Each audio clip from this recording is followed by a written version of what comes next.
Inquiry session. Could I remind you all please to silence any devices that might disturb us. Just a couple of announcements before we get back into the evidence.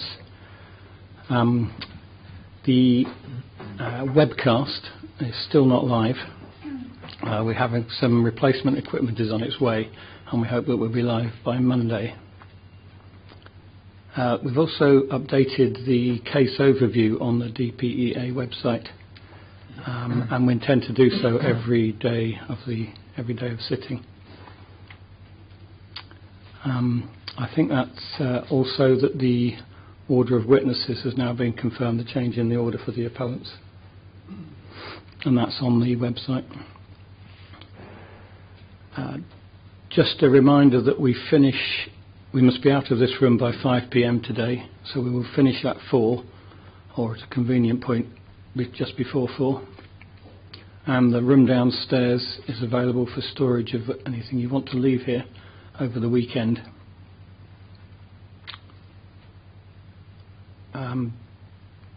Timetabling. We had a discussion yesterday afternoon about timetabling. Has there been any progress on how we might complete within the 4 weeks, Mr. Steele?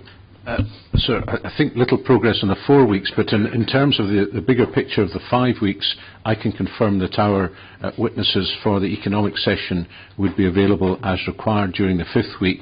That has the effect, in my submission, of meaning that we can be confident, or reasonably confident, that we'll finish the entire inquiry within 5 weeks.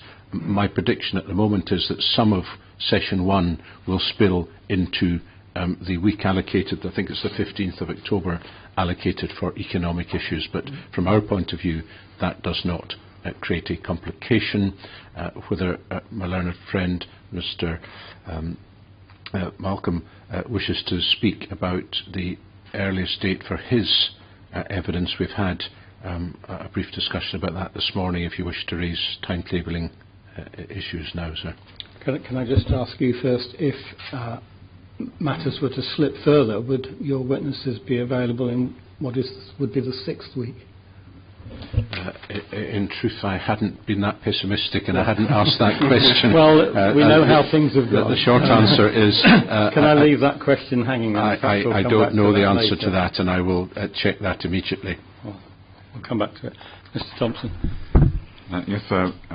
I had a brief discussion with my learned friend, Mr. Steele, this morning about the likely duration of the appellant's case, and we had both, I think, been wondering if it mightn't be prudent to fix the start for the council's case as not before the Tuesday of that week, which would be the 2nd of October. Having regard to progress this week and the likely progress number of witnesses next week, that seems to me to be sensible, and it's a suitable compromise between the progress that we're trying to make at the inquiry and the practical convenience of the witnesses. I think it would be much easier for them to know for sure that the council's case and the others were starting not before the Tuesday. Yes, that seems a sensible suggestion. Are you then confident that, or what degree of confidence do you have that we might finish within the 5 weeks? I think I'm still confident, but I think it would be prudent to find out everyone's availability on the 6th, just in case. Thank you. Mr. Mackay, any comment? I don't really have a great deal to add to what I said yesterday, sir. I don't have anything to add, but I will investigate Dr. Battas's availability in week 6. I'll speak to him this weekend. Anything for you, Ms. Coburn? I have nothing to add, sir. Mr. Innes? I will have to check Dr. Conlon's availability for that week as well. Okay, thank you. Anything affecting you, Ms. Nimmo? Okay, thank you. Right, well, one thing we are reasonably sure of is that we'd like to finish with Mr. Wright today. And have you back on Monday. So with that in mind, I think it's Mr. Innes, is that right? Yes. Sorry. Final push, sir. Final push. I beg your pardon. Thank you, Mr. McIntosh. Mr. Wright, Dr. Carter McGee was watching the video of the yesterday session last night, and she sent me an email late at night, and she was concerned that you seemed to imply that in respect to the Nelson Monument, that it was actually used to look out for the French fleet during the Napoleonic Wars, and given the date of completion, she felt you should have an opportunity, if that's what you said, to correct it. Not sure we will finish today, sir. No, my response was in respect of towers generally. You will appreciate that the part of Scotland in which I live completed a Nelson's Tower, which was well in advance of the completion of such an object on Carlton Hill. It was finished in 1808. It's the first in Scotland to have been done so, and there's a long history of that, of how it was to be used for signalling in the case of the country being placed under attack. So I accept that in relation to Nelson's Tower. I think that the point that is important to the inquiry is the relationship between the signalling equipment, which is on the top of the tower, and the harbour, and the availability to any fleet which might have been amassed within the firm. Yes, and so that signalling equipment installed in the 1850s is part of this general idea that that tower is a place to be seen, to see places from, and to see from across the city. And if we leave it, that's the core of the value of it. I cannot disagree with that, sir. If we could move on to the issue yesterday at the beginning of my cross-examination, where I got confused about page numberings in Mr. Leventhal's precognition. So if you could have your rebuttal precognition and Mr. Leventhal's precognition to hand, I suspect we'll deal with this relatively quickly.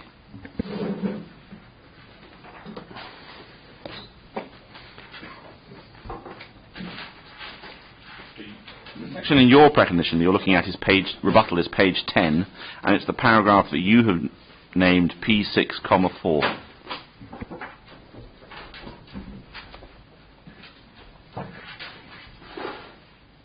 And whilst you're being given Mr. Leventhal's, if you might take a moment to read P6, 4 so we know where we are.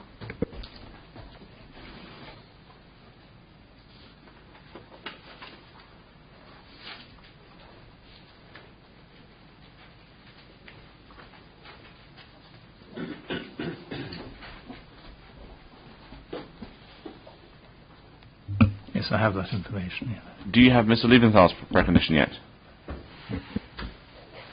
Yes, I do. Yeah. Right. If I understand it correctly, the page you're referring to is the page headed 14, actually a list of sections, section 14, 59 and 64 of the 1997 Act. That's correct. Just so I'm in the right place, could you read the first 3 words of this paragraph you're talking about?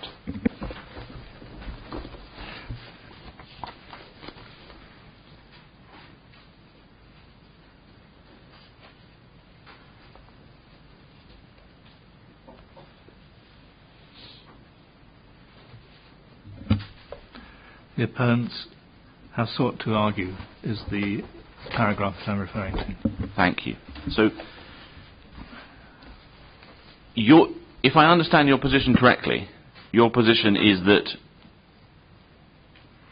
Mr. Leventhal is wrong to highlight what is set out in the second onward sentence of that paragraph, and indeed the next one, that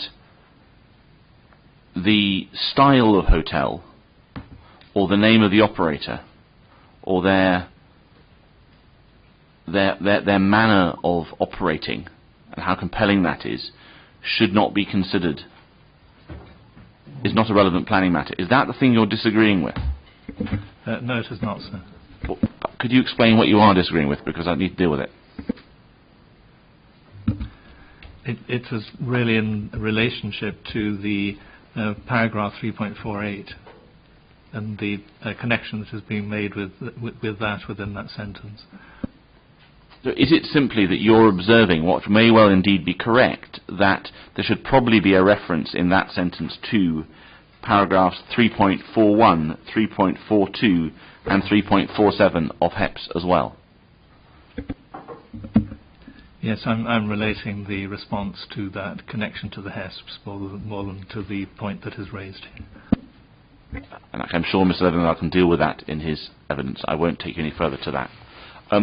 If I could move on now to... We have discussed, I think, at length, and you have discussed with others, the work you did to change from Scheme 2 to Scheme 1 and the role you took in leading that. I just want to sort some dates out for clarity. I don't think this will need reference to documents, but if you do want to check things, please don't hesitate to stop and check. So my understanding is that the Development Management Committee refused planning permission on the 17th of December 2015. That's my understanding also. And it was not until January that you were asked to lead, possibly February, but I'm not quite sure when, and I'd like some clarity. You were asked to lead this exercise in reviewing the scheme. Could you give me some clarity on when you were asked to lead that? Yes, I can do that. It followed on from the shock of the death of Gareth Hoskins, who I'm sure, had he survived, he died very early in that year, so this was a very difficult time for the whole of the team. But it was in the weeks thereafter that I was asked, as Mr. Hoskins was no longer with us, to begin the task of leading the exercise. Thank you. And then you've explained that you carried out an exercise, and either in parallel or shortly thereafter, Rankin Fraser did their capacity study, and there are dates of March 2016 on some of the, I think, footnotes to their photographs. Does that roughly accord to your memory? I think that yes, that would be correct. We, having been given this task, I think it was around that time that I would have made contact with those who might be invited to participate in the exercise in order to begin this process of re-evaluation. And then part of that, as the work began on that exercise, was to look at the character. I don't think it was requested of me that should be done, but I think that was ventured by the landscape architects as part of the contribution to the exercise. And so presumably we're talking about an internal sort of workshopping process amongst the professionals involved in this project. Yes, that's correct. It may be you don't know, and I will also ask this question of Mr. Gibb, but maybe you don't know.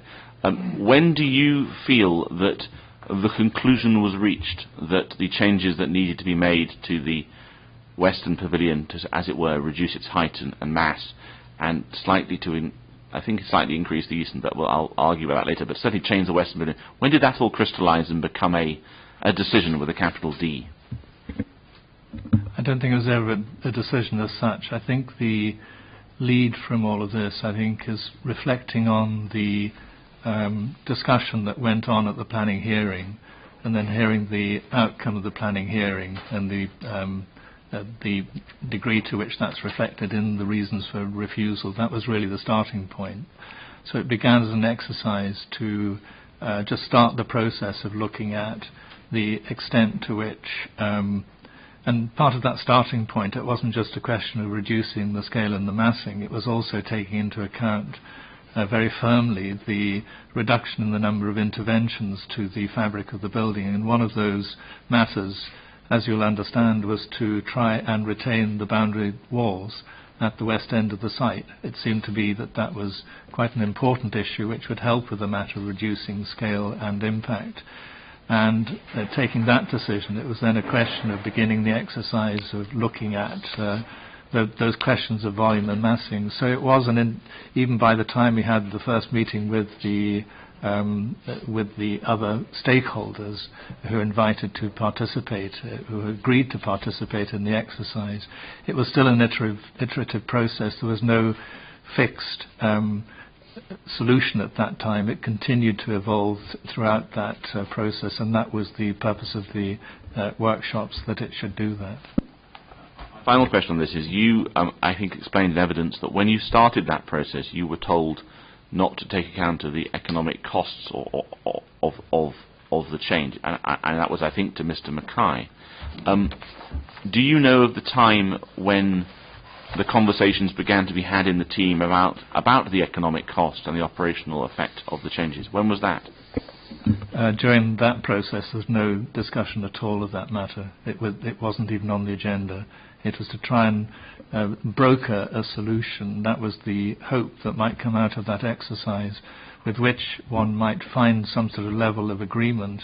There was already be agreement amongst the professional members of the team, but that agreement proved very difficult to achieve with those who are attending at the workshop and representing both the city and Historic Environment Scotland.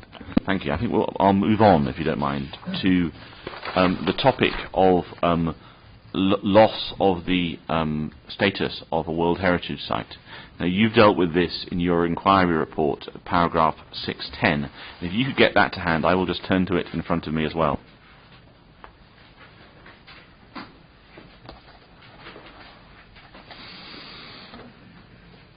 It would also be helpful for you to have to hand document CD 621, if that could be dug out. That's the UNESCO Agenda provisional document that deals with Liverpool waters.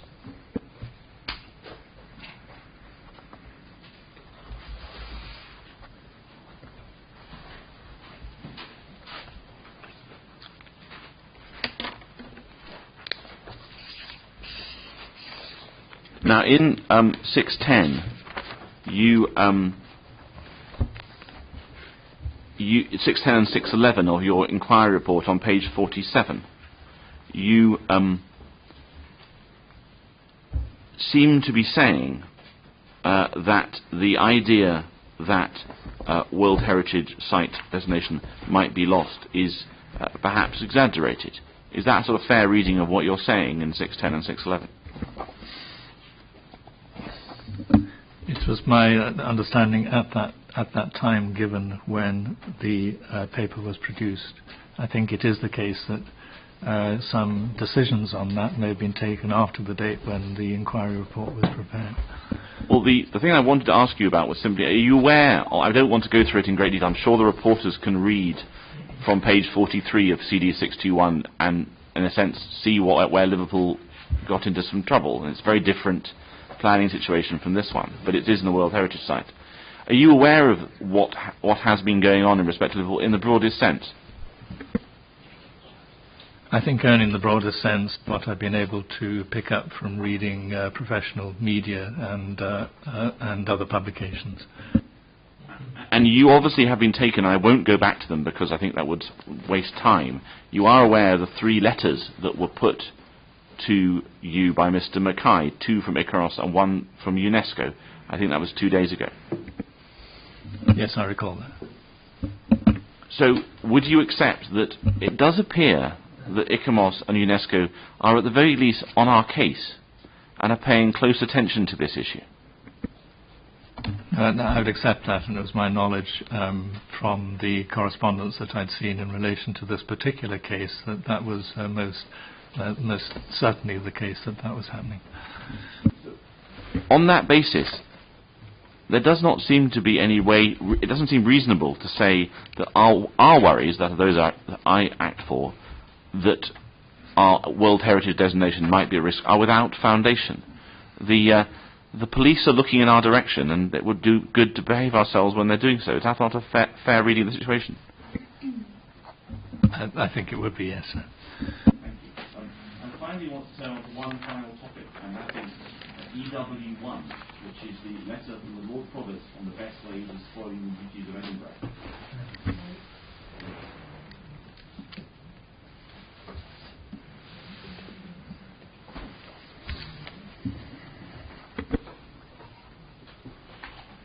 I'm not going to read this out, it goes on a long time, but I get the impression from the way you've reacted to it that you are familiar with this document, you have read it in the past.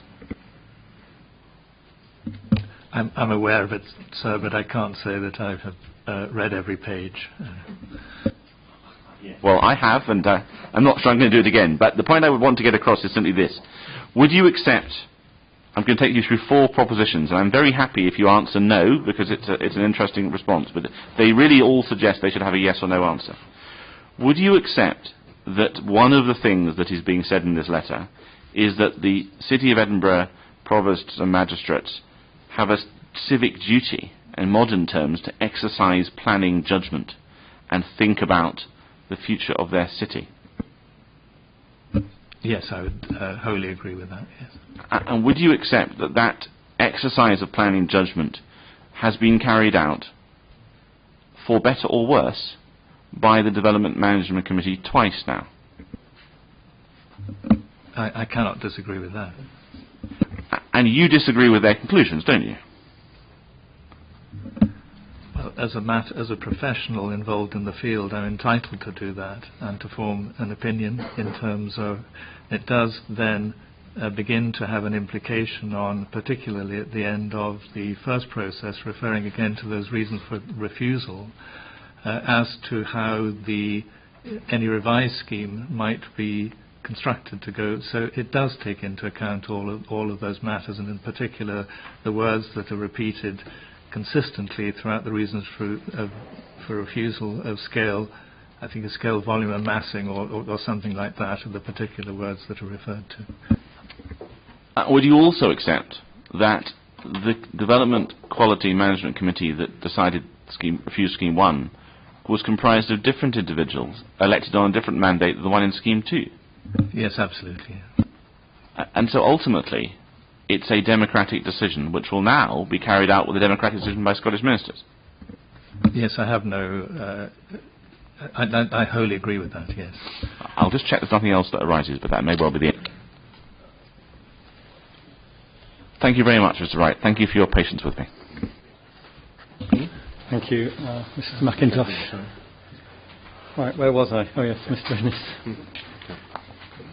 Sorry,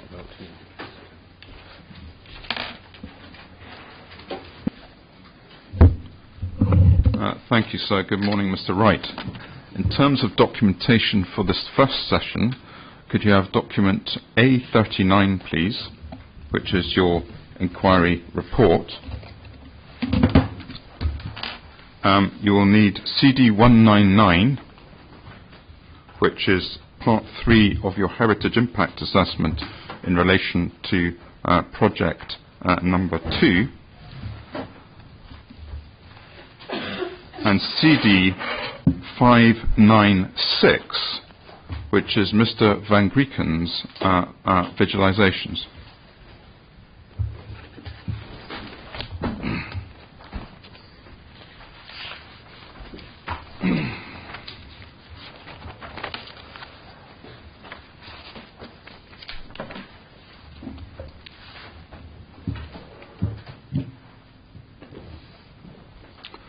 And can I first ask you, and just to put in context, the topic section I'm looking at in this section is looking at what you call greenery, and I'm just looking at it in context, and I will come to look at it. I'm not going to go through a large number of viewpoints, etc. It's the concepts I'm largely interested rather than the individual viewpoints when we come to it in terms of that. But if I asked you first of all to look at CD199, paragraphs 4.2.6 on page 14 of the document.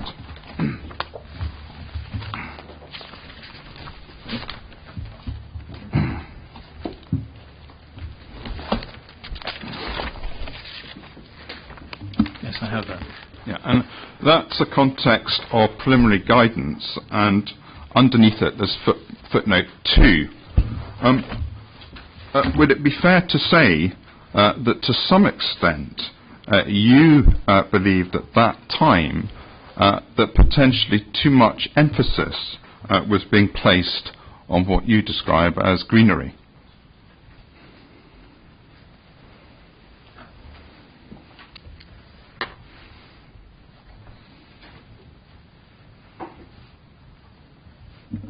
Yes, it's in the context of during, and I think in terms of appreciating what the landscape had been and how the landscape had changed, it was apparent to me that there's a disconnect between the two, and the current condition of the site was thought to be largely natural in terms of the levels of vegetation across the site seen as a whole. And if it helps at all, I think part of that assessment related, even though it's not a matter for me to comment on in detail because I don't have the expertise, but what I do remember is that the extent of greenery at one point was considered to have carried even down beyond the terrace or the shelf that had been put in by Stevenson's Road. So when it was being referred to the greenery on the hill, it was also, the greenery was also considered to be the vegetation which had grown on the retaining wall. So it was really more in response to that, correcting a balance of what was unmanaged later vegetation and something which would relate to a site at earlier states in its history. And insofar as that we have to carry out an assessment at the current time, we have to assess in part the current environment in which the asset sits. Do you accept that? Yes, I fully accept that. Now, if I can ask you to go to page 35, or 36, sorry, of the same document, and this is the essentially the castle ramparts. In your subsequent assessment of reasoning, you say at about halfway down that there's some loss of greenery. Do we see that?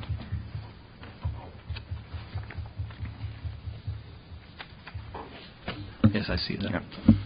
Insofar as we're saying some loss of greenery, would equally an appropriate word be some loss of landscape context? It could be assumed to mean that. Well, if it is either it is or it isn't, it's where you use the word greenery. Is it largely in the context of the landscape context of the site? I think it's in view of the condition of what is seen, and in the knowledge that some of that may change in the future, and indeed may have changed now as a result of the work carried out in accordance with the management plan, which has been approved for tidying up parts of the hill.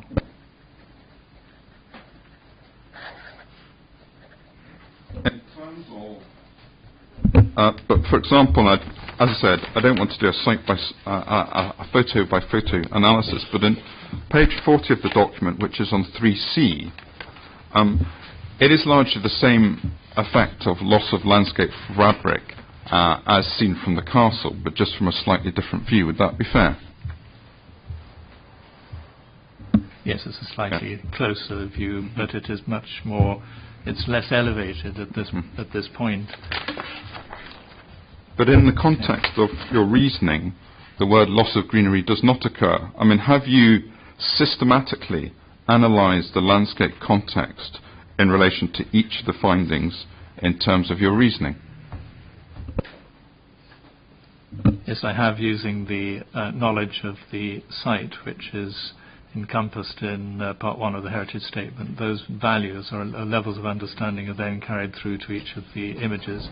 Whether I refer to something or don't refer to it, it doesn't mean to say that it hasn't necessarily been taken into account.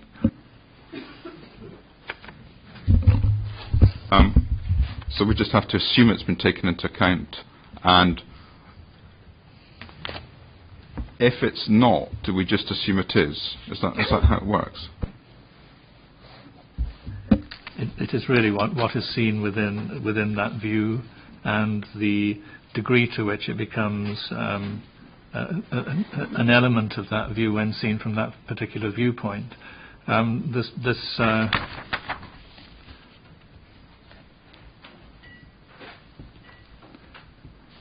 would agree that there is more of that element of landscaping which is visible within this view than, say, the following one. So it does vary between one view and another.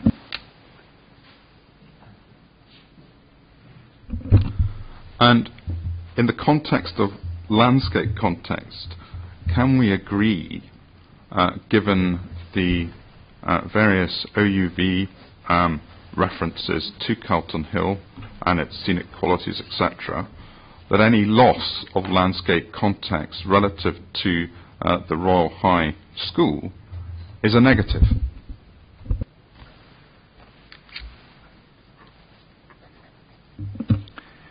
which would be, at the end of the day, would result as to what impact that would have on the setting of the building, and if the total loss of a landscape setting, but it may be replaced by something else that changes the setting, but does not necessarily destroy it. That seems to set quite a high test, but let's move on. Could I look at page 56 of the document? And again, just to give you the context, it's the Radical Road, but I'm not actually interested in the detail of this particular viewpoint. What I'm interested in is in the concept. In your reasoning, at about page 3 lines down, you say, from this direction of the view, the scale and form of the west wing seems highly appropriate, and you then say that there's sufficient height, open quotes, and greenery, close brackets, above the wing and base of the monuments on the summit not to harm.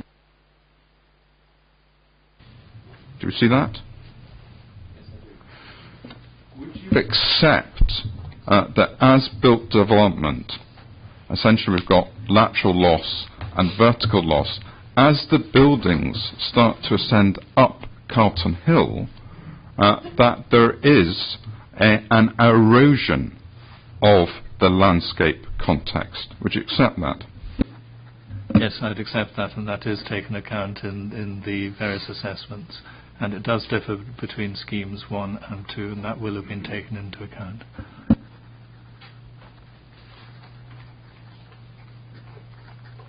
I'm just going to ask you a general question now, and then I'm going to move on to visualization. You obviously led this team in relation to Scheme 2. And obviously, given the refusal of the first proposal, was heavily based on heritage matters. Can you confirm whether there is any heritage interests that you're aware of that are effectively worse off in the context of Scheme 2 than Scheme 1?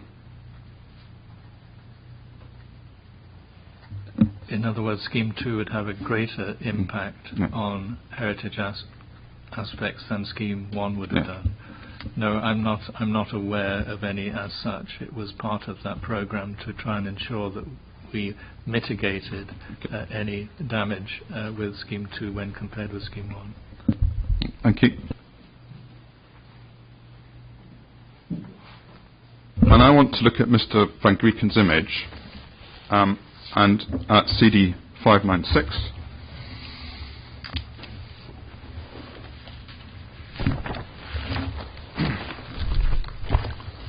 And I want to go to viewpoint 11C.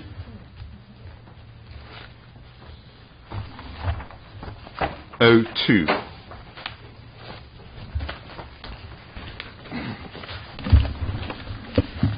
So can I just stress again that obviously Mr. Van Grieken is going to give evidence, and I wonder the value of this, particularly the witnesses, is day 4.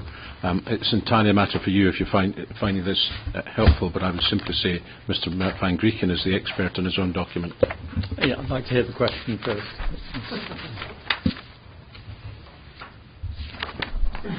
And at the same time, it might be helpful to have page 82 of CD 199 also available.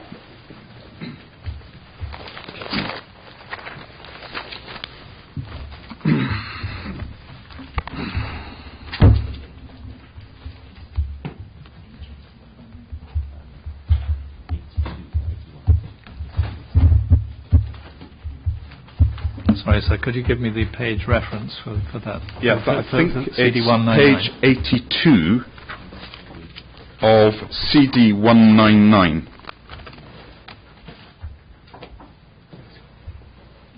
Yes, I have that.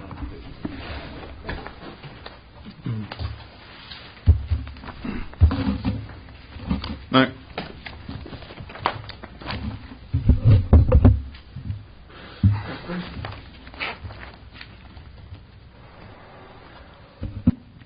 Sorry, my apologies, sir.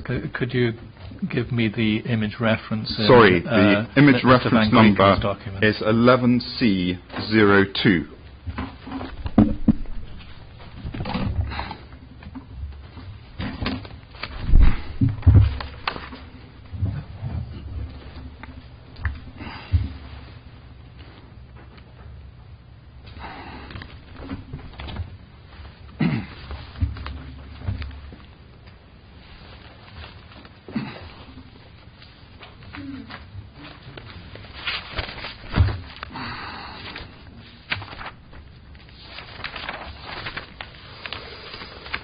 Have you got that? Yes, I have. Yes.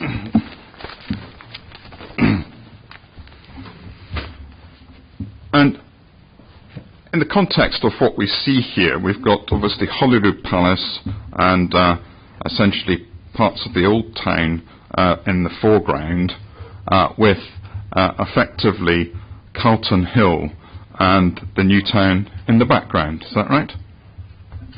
Yes, that's correct. And that's effectively an example of whereby effectively the Carlton Hill and the monuments are providing a setting to the old town. Yes, sir, but can I point out there is a very major difference between these two images, and I think it would be appropriate for Mr. Van Grieken to speak to that. The focus of his image is right on the centrepiece of the page.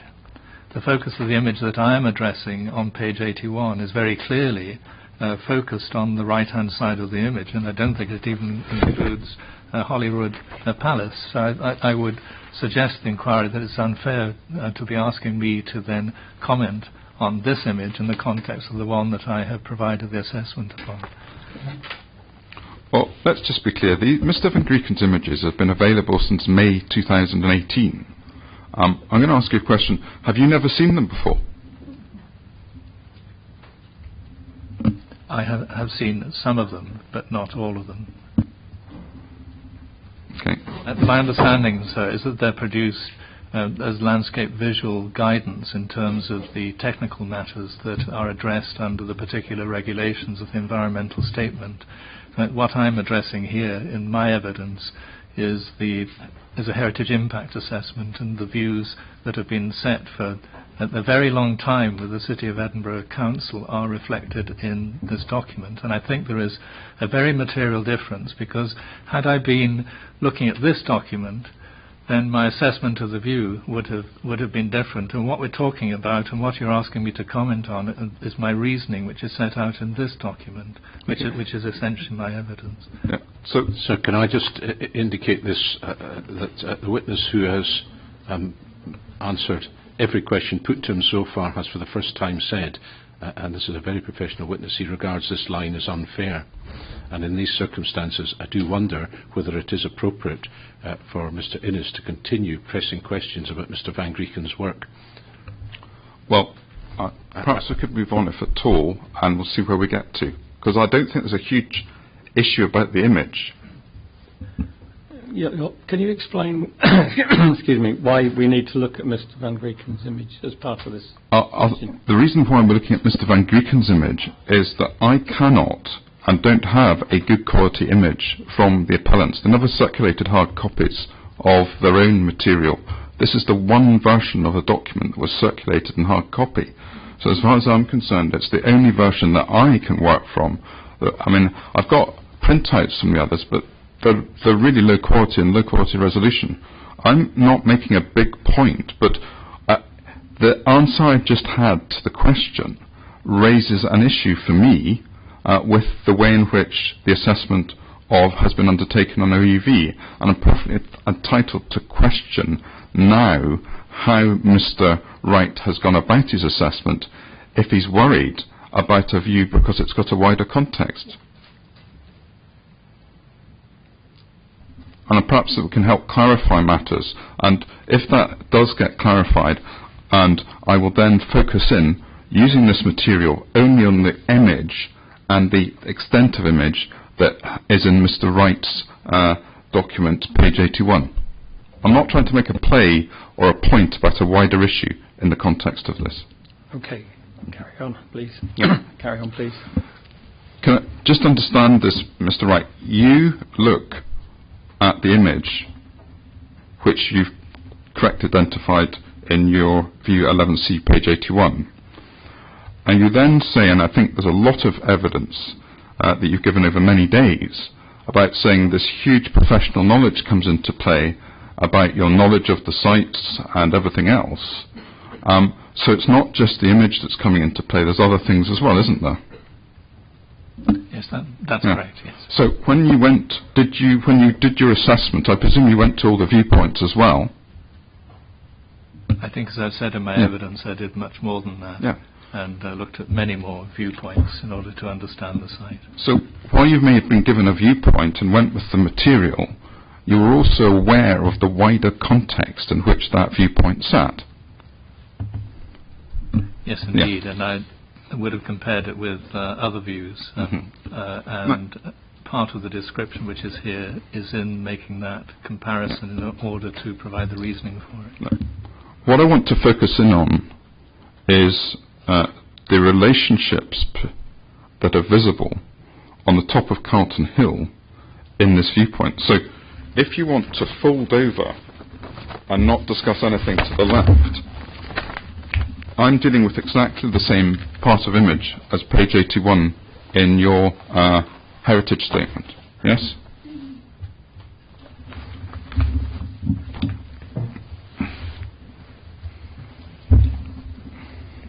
Sorry, if you fold your page over... Well, I'm not asking any questions about over to the left or different context. I'm focused purely on the monuments and the Royal High in the view over, effectively, Holyrood Palace. And I'm quite happy to, if you want to restrict your answers in the subsequent questions to the section which is shown in 11C, but I'm using this visualization because it's the only one that's good enough for me to work from. Okay? Can we agree that in this view that the designed landscape of Carlton Hill and its monuments is almost perfectly presented? No, I cannot agree. I think there are much better views whereby you see the whole assembly and also the relationship with the gardens of Regent Terrace, which only appear above a line. The Regent Terrace line here is actually very difficult to see. So in a sense, it's not because I'm cropping the view, I'm looking at what is within the view, and I can take you to other viewpoints on Radical Road and other locations around the city, and particularly from St Anthony's Chapel, and I think that they are informed, particularly for me, by the George Washington Wilson images which appear in the Heritage Statement. To me, they give a complete view of what the OUV is all about, rather than a fragment of what is seen of Carlton Hill from this point. I agree with you that it shows a number of the key buildings on that, but equally there are other buildings that are missing from that, or monuments that are missing from that, from which you see far better from other directions. Can we agree that in relation to the National Monument, Nelson Monument, the Royal High School and the Burns Monument, that this view reflects very strongly the relationship that those respective monuments have? Yes, it does, but again, there are other images that show that the various heights. This is from a low profile, and that makes the image particularly interesting. There are other low profile images which within the document to which you will go that also changes the relationship between the setting, even between the Royal High School in its current state and the base of the monuments which are on the top of the hill. But I think you need to go further away from that in order to get a much clearer indication of the spatial qualities that exist between these monuments, which are curtailed in this particular view. And insofar as the current setting is involved, whilst effectively the gymnasium is just visible below the National Monument, but it's only just above the roof lines of Holyrood and sits amongst that. Do we see that? Yes, I do. Yeah. So. And if we now move forward in the document to viewpoint 03, actually, I think the best one is 05. As I say, I'm looking at the 2017 scheme as opposed to 2015.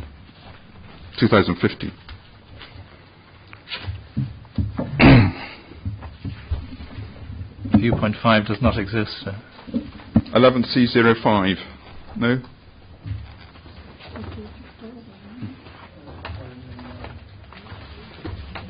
We're looking in the landscape. Yes. Yeah.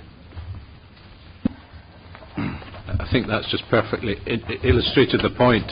The witness is not familiar with this document at all. It's not his document, and I simply stress again, it really is unfair to persist in questioning him about it.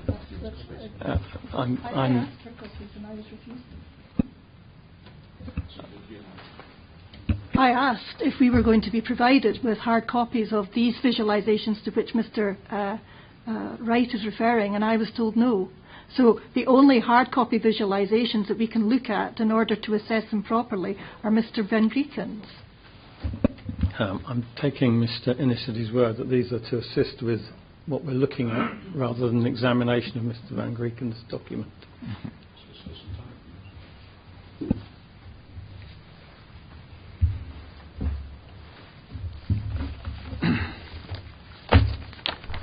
Now, in my next following discussion, I am only going to discuss the eastern hotel block. I'm not interested in the west. I'm only interested in the east. Okay. Now, if we go to your reasoning at page 82,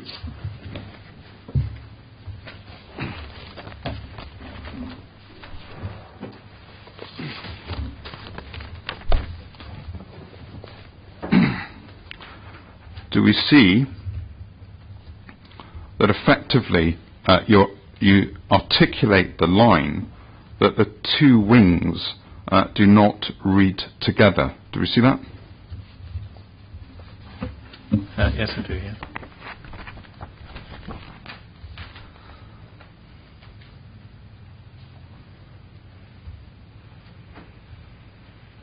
And we also see that in the first part of your reasoning, the line that you adopt in relation to the east wing is that essentially it doesn't break the skyline and it is well separated from the Royal High School building. Do we see that?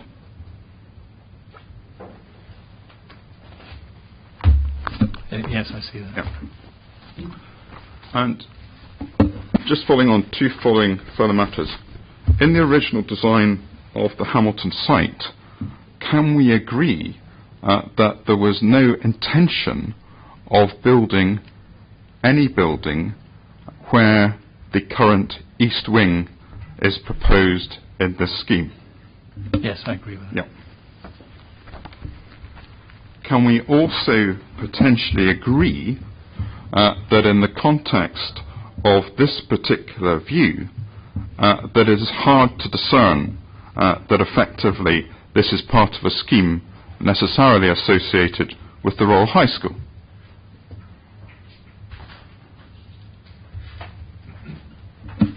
Yes, I would agree with that. Yeah. And insofar as this particular view is concerned, effectively the Eastern Hotel block is exerting its own influence, effectively, particularly on the setting of the National Monument. Would you accept that? Yes, I accept that. And insofar as this particular viewpoint also shows the relationship between the National Monument and the Royal High School, that it interferes and detracts and distracts from that particular relationship. I would agree, but I would not consider that to be a major consideration because of the fact that the wing that rises above here has the context of the turrets of the Palace of Holyrood House in front of it, and then with the National Monument, which is skylined above. I think it illustrates the point that it fills a gap as much as anything else. It does not seem to me to have high reflectivity, accepting that there is a great degree of accuracy at this position, and therefore I don't think it is the dominant element within the scene.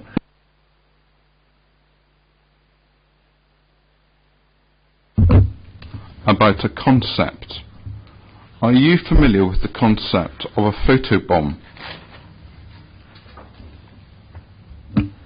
No, sir. I don't follow social media to any great extent, and I'm afraid I'm not. You would need to explain it to me and to the inquiry. I'm sorry. Well, perhaps if I explain it, and then I'll put a question to you arising from it.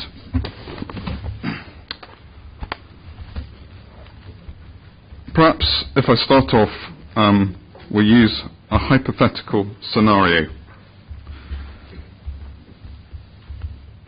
A couple head off to a European city, it doesn't really matter which one, perhaps head to Rome possibly.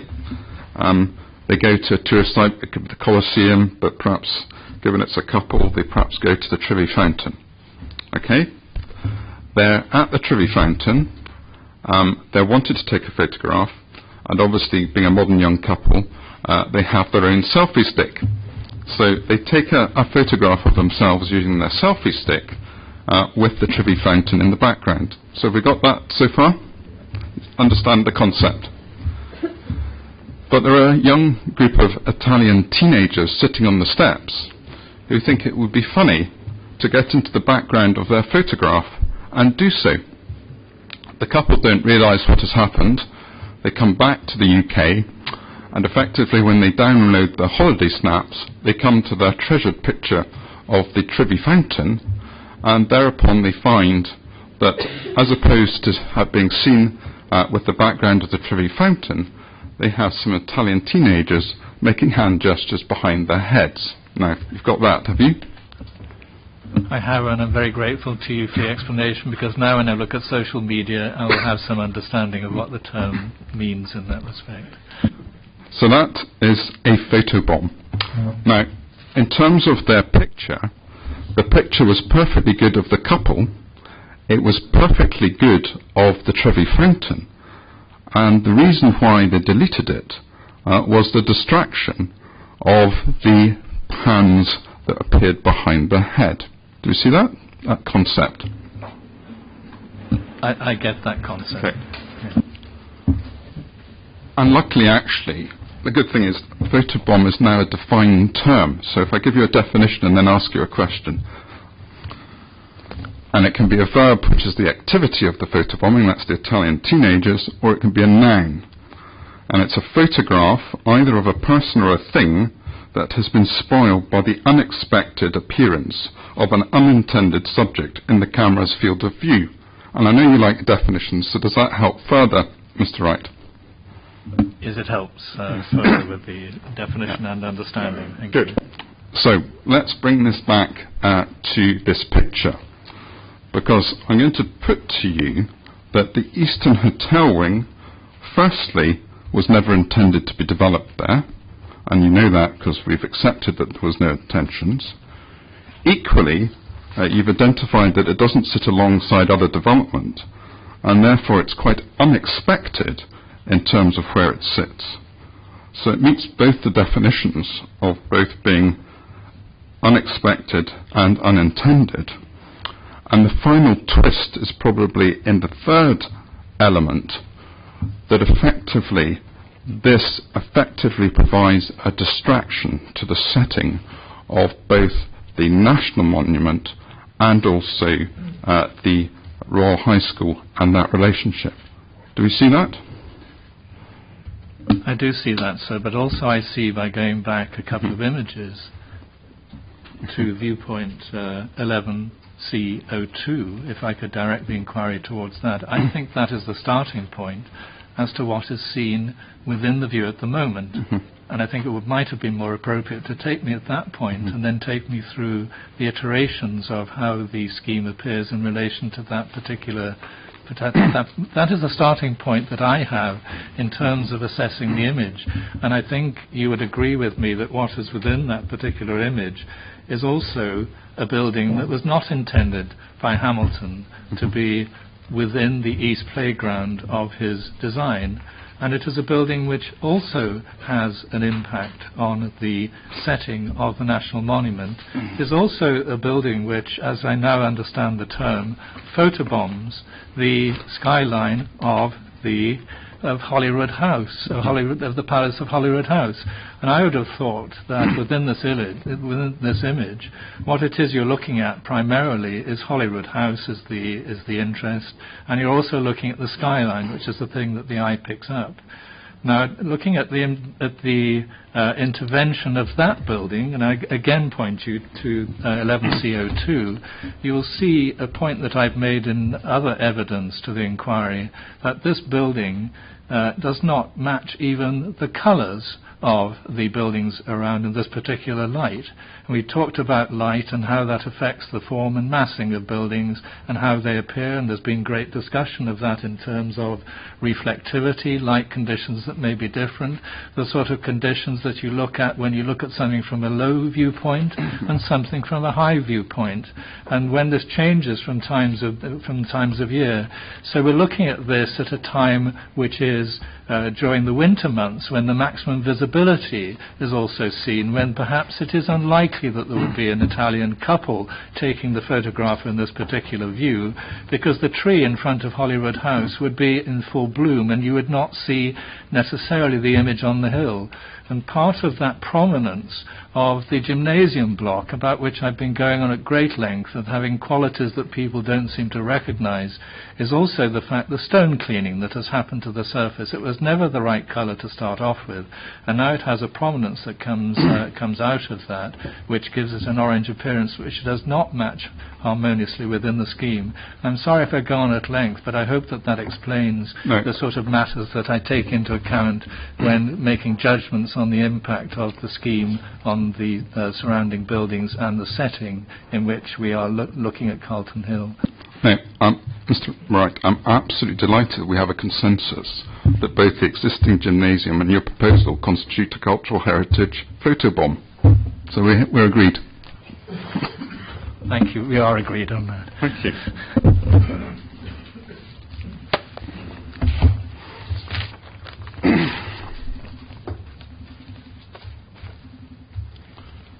Now,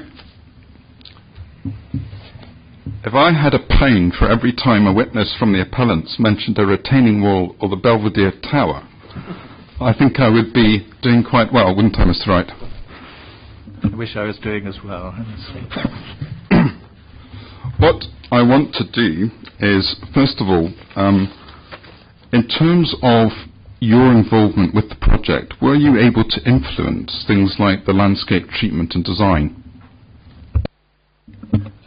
Yes, very much so. It was part of that multidisciplinary approach, and I took great value from the experience of the landscape architects and those who were within the wider sphere of things when considering just how the setting of the building might be treated and might be enhanced. Insofar as the Belvedere Tower is concerned, can we agree? I mean, I don't want to have to look up the tree planting plan and the tree removal plan, but it's 263 in the second scheme. But effectively, as one comes further east along the site, there's a group of trees that come out to eventually, I think, provide for the location for the steps to go up. You'll be aware of those.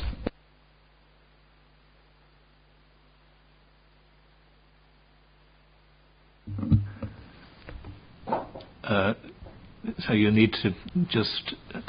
I've got visions of a number of trees. So there are the trees in the front by Regent Road? Or the we're all at the back. I'm only now talking about the retaining walls and Belvedere Tower and the rear of the development. Yes, that's helpful. There are some trees there not of great value in a sense that appear at that point that have been allowed to occupy that piece of the landscape. Yes, I agree with that. And if I go to 263, I see that the trees immediately to the west of the Belvedere Tower are going to be retained. Is that right? It may well be the case. I think evidence on that would need to be given by others. I'm not familiar with that. So just for my reference, what 263 is that? CD 263? Can I just bring that up?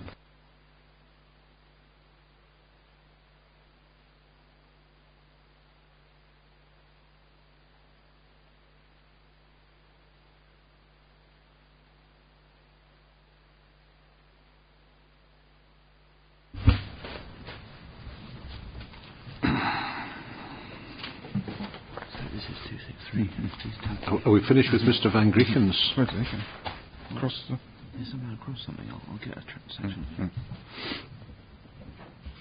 Now, what I wanted to do, could I first of all, I've got two drawings that it would be helpful to have out. The first is CD 112, please.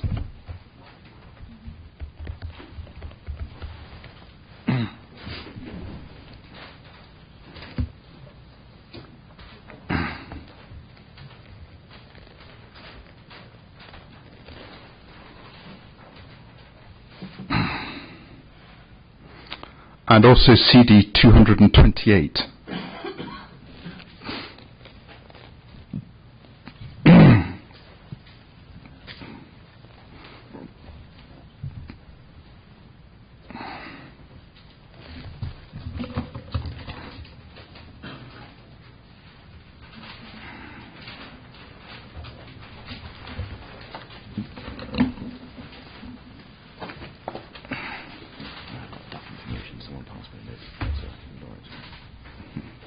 Ignore it.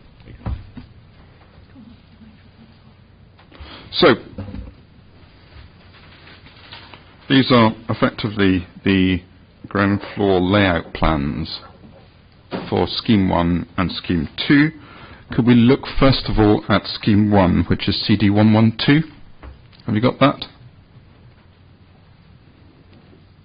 Yes, I have, sir. Yeah. You have an advantage and a disadvantage. I certainly couldn't cope with a plan that large on my space allocated, but equally, can we just take a little journey from the west and travelling east from effectively, let's go from the entrance of the hotel at the rear, and we're heading towards the Belvedere Tower. Yes? Yes, sir. Now, I'm coming along, travelling east, and effectively the thick black line that we see there is the retaining wall. Is that correct? Yes, it's marked as the wall that I regard as the site boundary. Yeah. On here is the retaining wall that continues right up to the line of the Belvedere. Yes. The upper wall also has some element of retaining as well, which is part of Hamilton's scheme. Yeah. Indeed. So as we're coming along at the back, effectively we see that there's some what you might call greenery added. Yes, that's the path.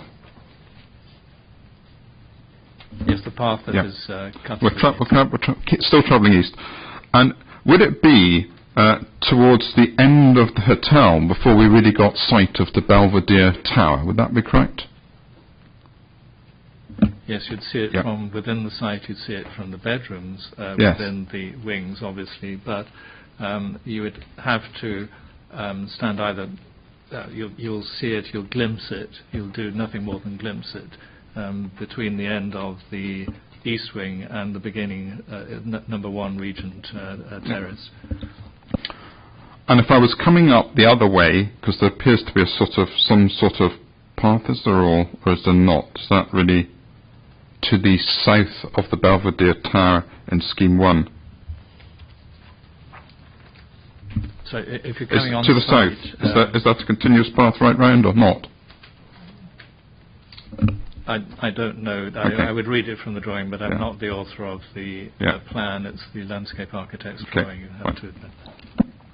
But insofar as the gap between the hotel development and the east boundary, it roughly extends to the frontal facade of the Belvedere Tower. Yes, I would agree with that. Yeah. Yes. Thank you.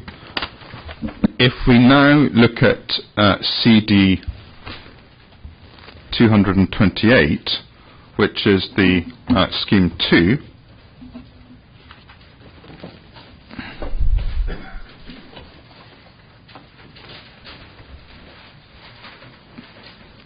you may just keep that out just now. It's not necessarily going away. Yeah. Good.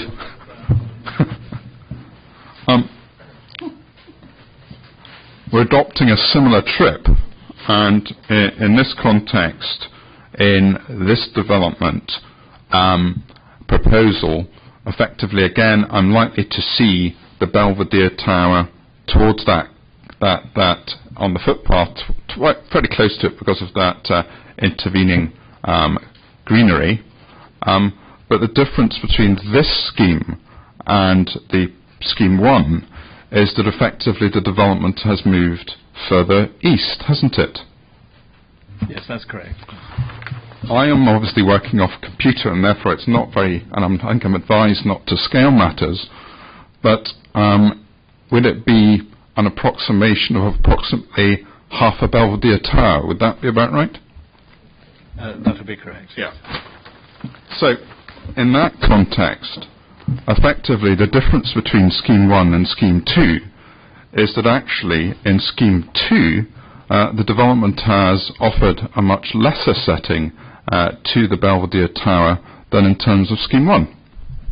Yes, I would agree with that. Yeah. Thank you.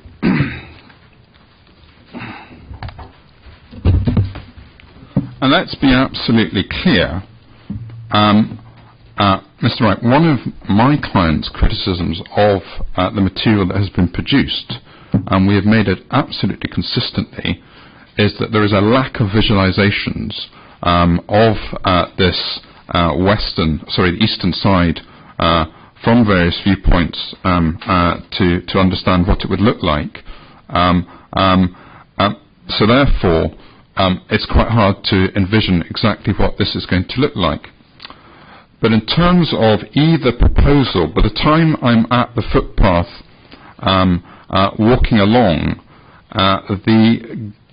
I'm in a sort of gap of, is it 8 meters between the retaining walls and the 4.5, 5-story hotel? Is that correct?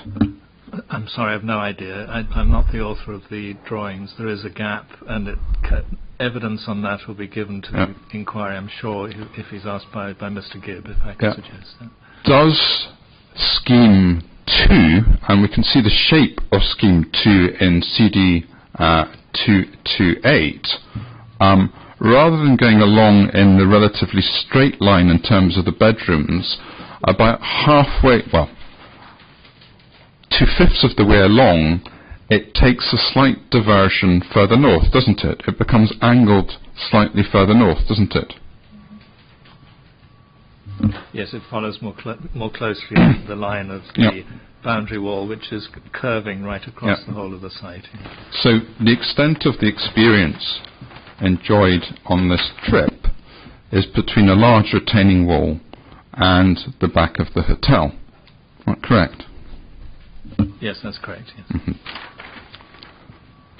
And insofar as the retaining wall is concerned, any wider views from the south in wider viewpoints are likely to be highly restricted, and perhaps possible somewhere between the hotel and the immediate joining up with the eastern new block, where obviously we've got the step down to the wraparound.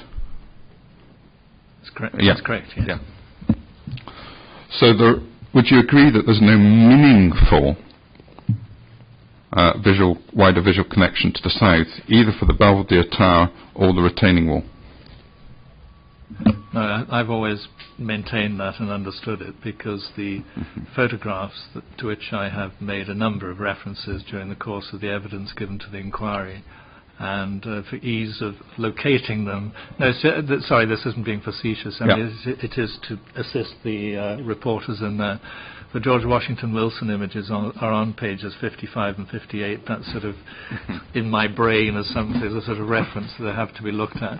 But I think there is, in taking us back to Stark, it's one of the issues of Stark is that his belief that there should be trees, and it's an oddity in a sense almost with Regent Terrace, that this building set within the landscape, you would imagine that the inhabitants of Regent Terrace would want to look out onto this fabulous landscape, and Stark is really saying, well, you're not really going to, you maybe from the upper stories get views, but I want these trees to set these terraces within this wider landscape of the hill.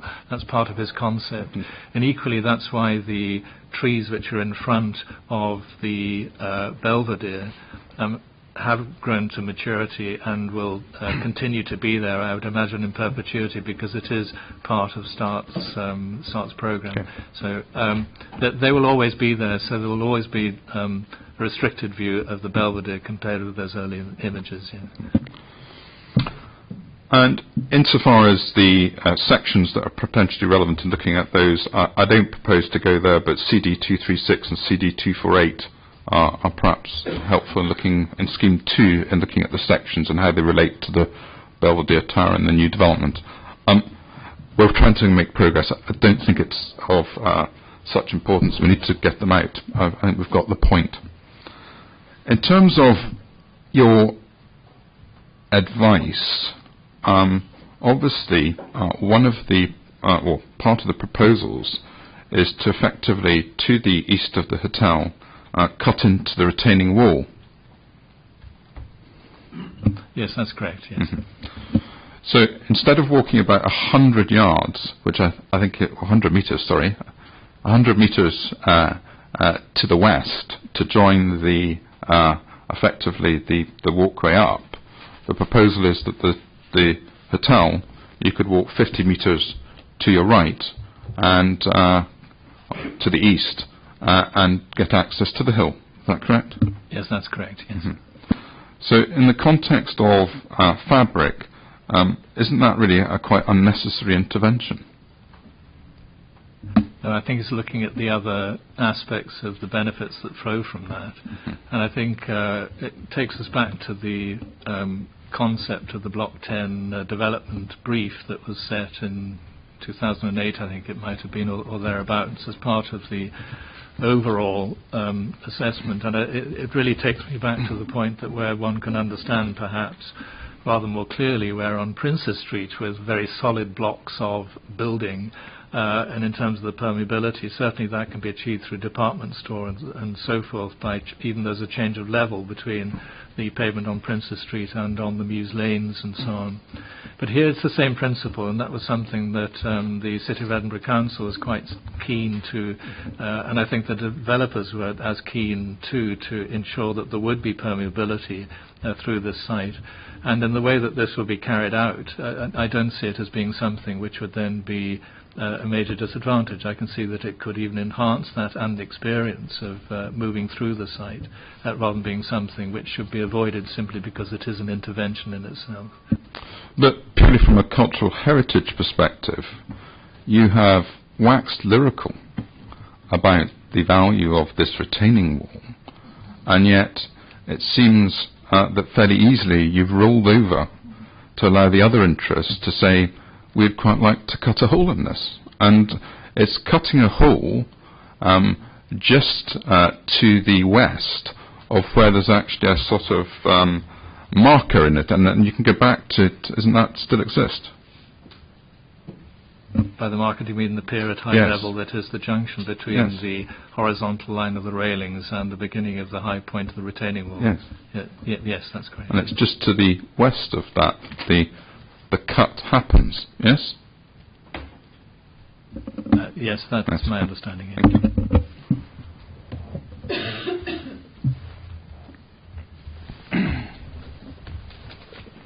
Sorry, I think that is incorrect. Looking at the very large plan that you've, which is spread eagled out on the floor here. Just to be clear about that, It's probably better seen on site rather than talking yes, about it. I think I directed the reporters to that, and I think in giving advice on that, which may be helpful to the inquiry, there is a pier which is aligned with the one of the pavilions. That's the rear elevation of the pavilion. It's very deliberate, which begins, the line of the railing starts at that point.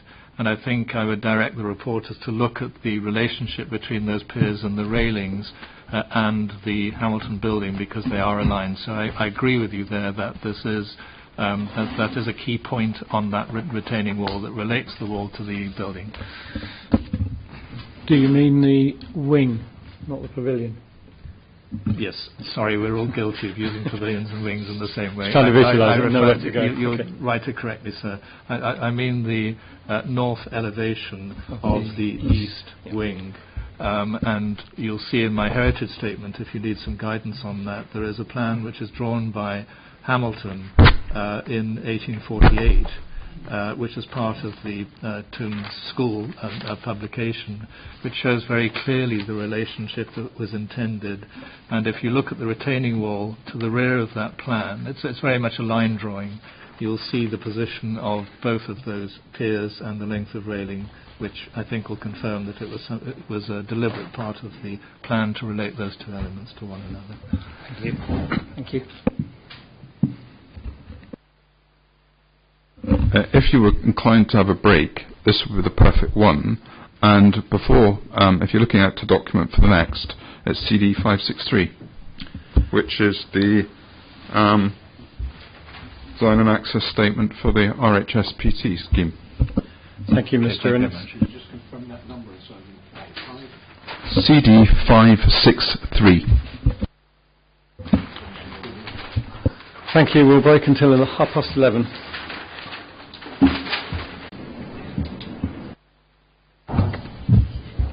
Thank you, Mr. Wright. In the gap, we took the opportunity to mark up the copies so we know where we're going. Just to put the context, this isn't sort of heavy cross-examination, but some of the points arising from this may come back later, and rather than coming back and forwards between the documents, I just want to go through certain passages of this, highlighting certain matters which may be relevant to your subsequent evidence. So that's the context. So it's all primarily in section 6, which is the design development. The problem with the document is it's not numbered, and therefore my first reference is page 3 of section 6, and if you've got in the top left hand corner a photographic view of Carlton Hill from south circa 1880, you've got the right element of document. Do we see that in the top left of that picture, Mr. Wright? There's no big trick question here. No, I appreciate it, and I'm very grateful to you for having marked the document. I'm not sure what it is. All I'm saying is that as far as the RH, no, we're right at the front, not at the back. Sorry, it's the first tab, I think.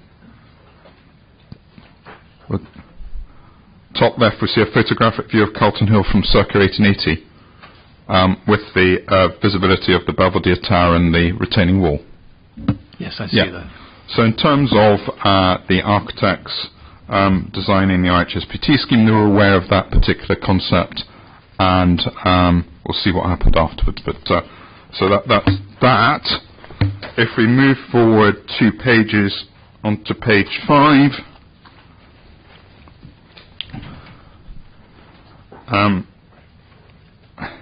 This is the illustration of the portico opening underneath, and I can deal very briefly with this because I don't want to keep coming back to stuff. There's absolutely no point in us debating the visibility point here and now.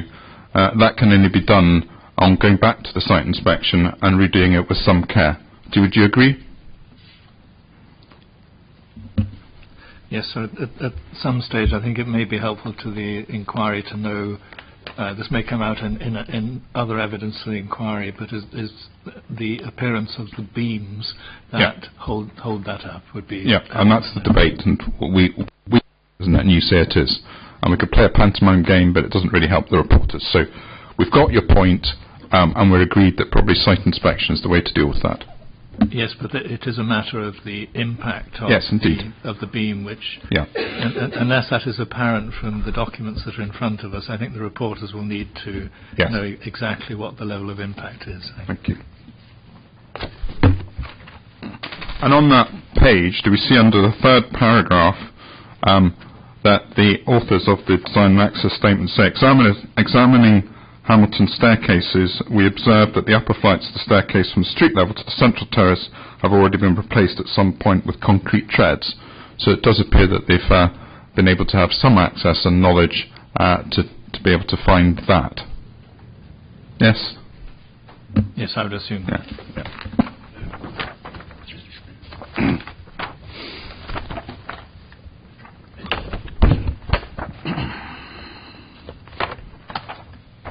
And moving forward in the document to page 21, which I believe of design development, we get an outline at ground floor level of the proposed teaching space. It's called teaching level top right is the page that we're looking at. Yeah. Yes, I have that. And just to highlight that in case there's any ambiguity about entrances for the school, that in relation to the Hamilton building we see a red dot, and we also see access to the new build with a red dot, to be absolutely clear. Yep. Yes, that's helpful. Yep. If we move one page further on, architecturally at the top right, if I take the right-hand column, and we see effectively the octagonal teaching block, and if you can see there, that's the issue that you raise regarding the north element and its potential blocking of visibility. Is that correct? Yes, that's correct. Yeah.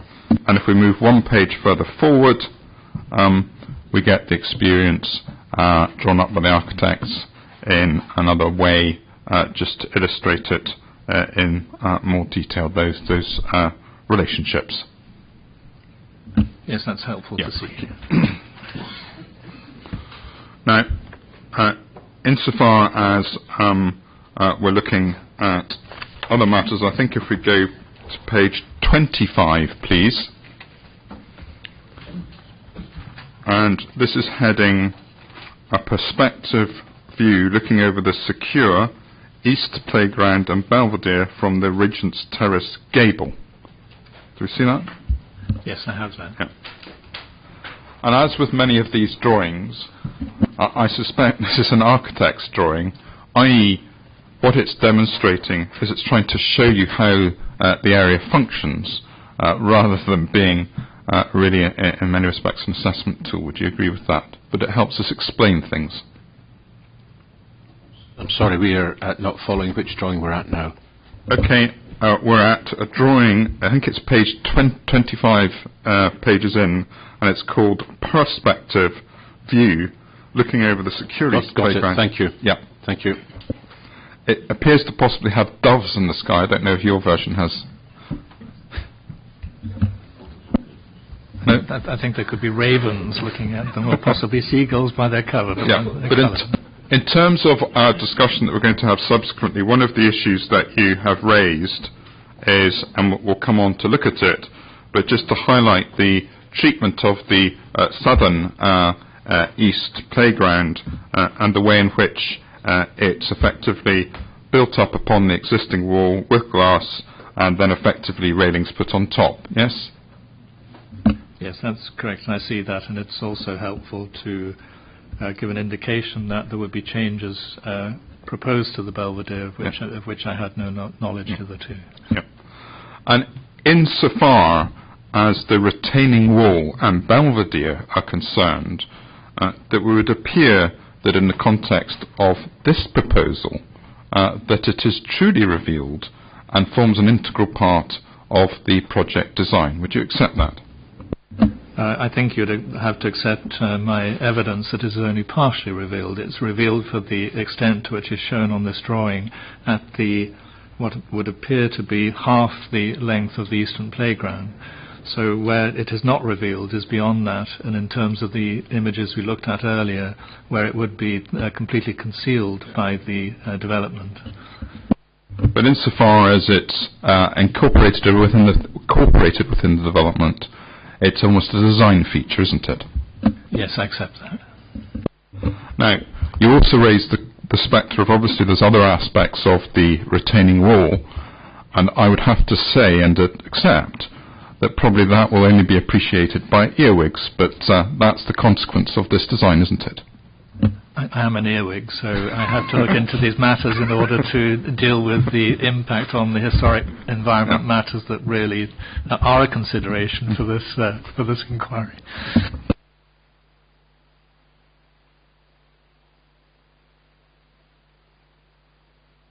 And internally, would you accept that and I don't need to, as a general concept, that effectively the school reuse of the assembly room, effectively retaining the pit, etc., is able to retain greater authenticity than the hotel proposal?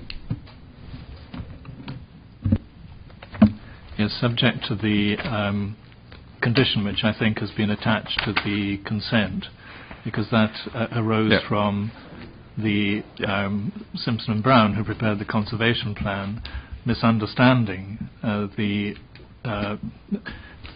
I suppose the drawings that were submitted for planning permission had a clear open space, which of course would be of greater advantage to the music school in terms of performances. You can see the advantage of that. But it was of course based on a misconception that it was assumed, because the 1826 contract drawings showed heavy console brackets supporting the intermediate balcony, that therefore was part of the of Hamilton's original design. And I think it has been established without any shadow of doubt on the basis of the evidence of Joe Rock, who researched this, and in terms of what was actually built, that of course that wasn't the case. So that had to be dealt with as a condition of the consent that's been granted. So you're in agreement that the Royal High School Preservation Trust proposals for the main assembly hall provide greater authenticity in its future use than the hotel proposal? I think the only way in which it could be said that they do is in relation to the use, if I understand the drawings correctly, but you could put me right on this if I am incorrect, but I think it's stated that the present pit in the centre of the floor plan is being retained as something which can be of benefit to musical performances. And for a working hotel, that is something which could be covered over, and as I indicated in my evidence before, it would be possible for that to be preserved beneath the floor, should the use of that space change in the future. Thank you.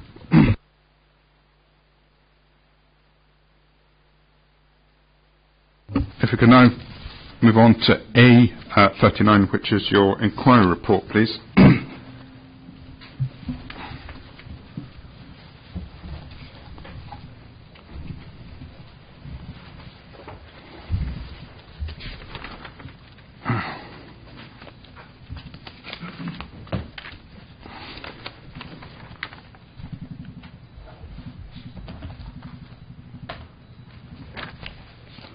I could return to page 38, paragraph 5.3, 4.3, please.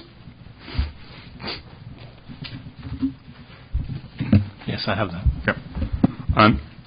Just want to read out a sentence at the start. You say, I have noted that the team preparing the documents have not been granted access to the site. Now, as a matter of fact, do you know whether the trust team were given access to the site at a point in time or not?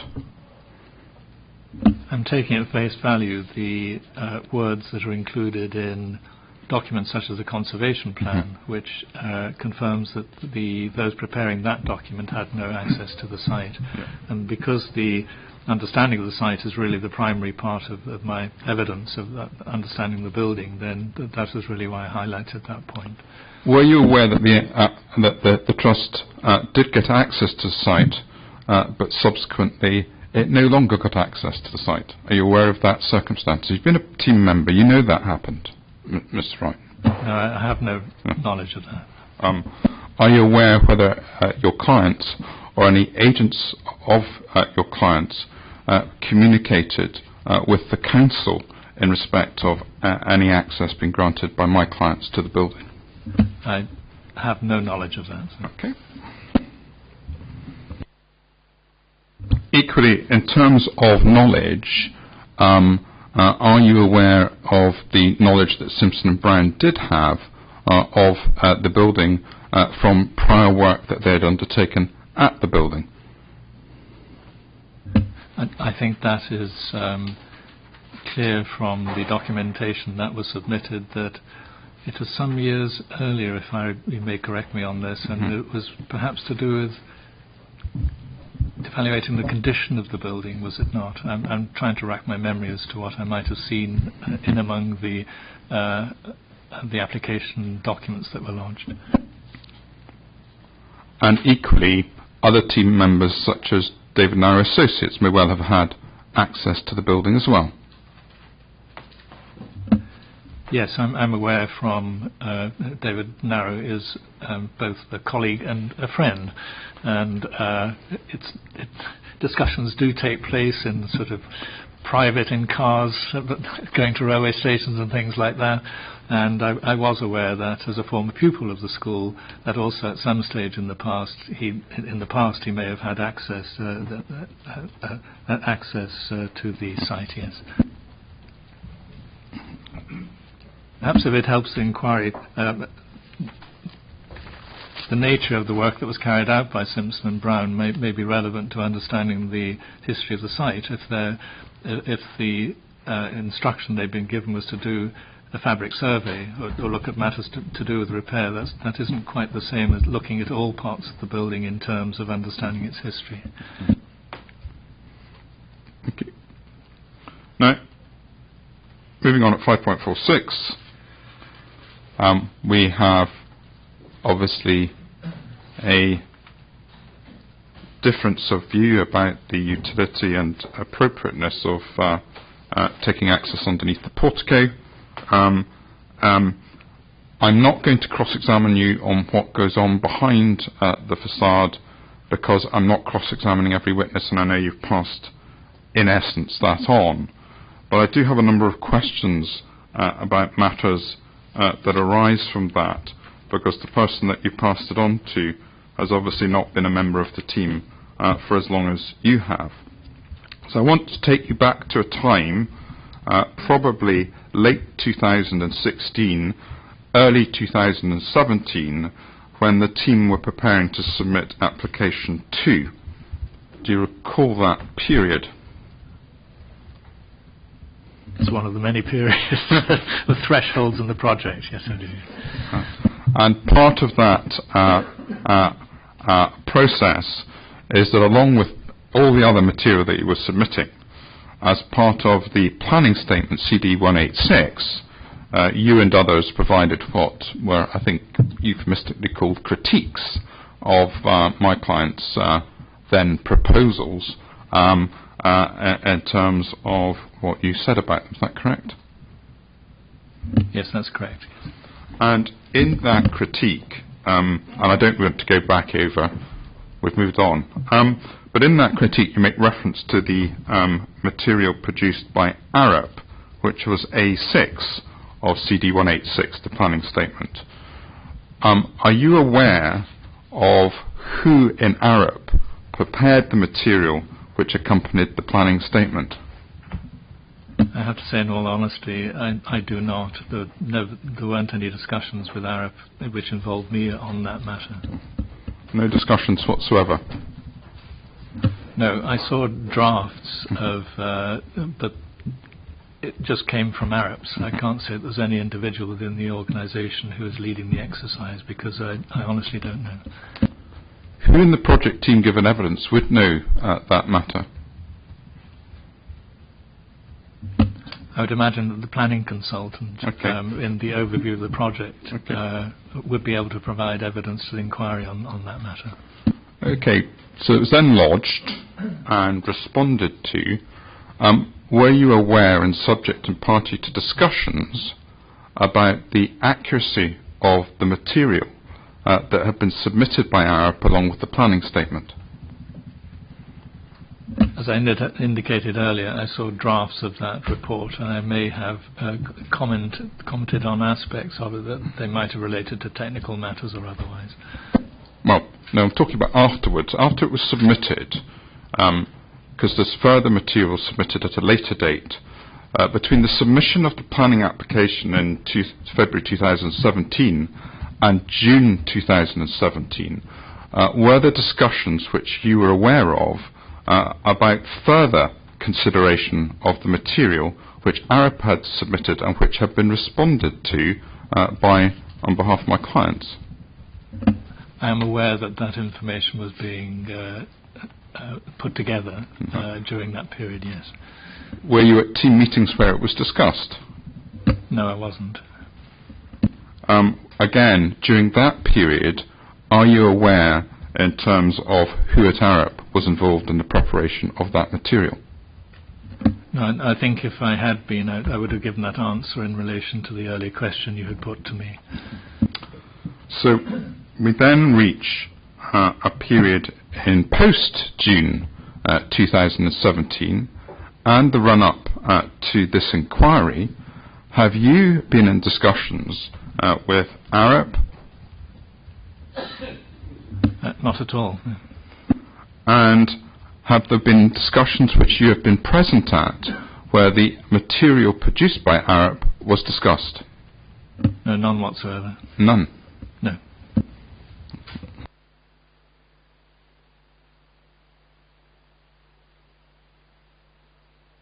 So, professionally, Mr. Wright, you're prepared to use material produced by another organisation which you're unaware of the author of, unaware of the qualifications and experience of the people undertaking the work, and yet you've used that material in part of your critique of my client's proposal. Is that correct? Yes, but I'm also aware that Arabs are a very large multidisciplinary organisation, so the discussions that I had with that organisation were essentially to do with the preparation of the environmental statement. So I know the individuals involved in that exercise, but I knew that it had been passed to the structural engineering division of Arabs, and I know that they have within that division, because I have worked with them in the past, engineers who are familiar with historic buildings and with the questions of excavation. So I think it would have been fairly extraordinary for me to have considered that the nature of the report and the degree to which it would be scrutinised, that something like this inquiry would have been put together by someone who didn't have the appropriate qualifications.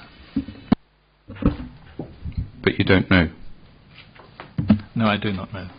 Insofar as the baton has been handed on to Professor Taverner, did you have discussions with Professor Taverner about the Arab reports? Only insofar as I'd seen drafts of his paper, but I hadn't been involved in discussions that led to those to his what became his inquiry report, which was submitted to the inquiry. If it does help at all, I've been peripheral to that exercise. I've not been driving it or been behind it. What exercise? The exercise of carrying out the technical assessment of the methodology for excavation and what it might involve and the potential impact on the fabric. Okay. Now, turning to keeping on the theme, in terms of working in heritage matters in Scotland, have you had the opportunity to work with David Narrow Associates? Yes, I have. Yeah. And how, as I understand it, structural and civil engineers take one accolade only, and that is, are they competent? I've worked with them on many occasions. I've always enjoyed working with them and with individuals within their organisation on a very wide variety of projects, so that I know their strengths and their skills, and I'm not seeking to criticise that aspect, otherwise I wouldn't uphold them with the the values that I'm prepared to give them. But I do have experience of working with them on a particular A-listed church building, which is founded on granite, for which the architects for that particular scheme are Simpson and Brown, who are also been mentioned as one of the bodies acting on behalf of your scheme in preparing the conservation statement. In looking at excavation to the solid volcanic rock upon which this A-listed church by St. Ninian Comper was sitting, it's a most incomparable building, but it was highly important that the proper investigations were carried out and proper methodology was followed in relation to that particular project. So I have some knowledge of the way in which they would have approached that exercise from that one project. And in respect of David Narrow, would you consider him, in your professional expertise, having worked with him, to be a competent structural engineer? Yes, in the area of, he is accredited in conservation and engineering, and in that particular area he is a leader in his field. I am happy to give that advice to the inquiry.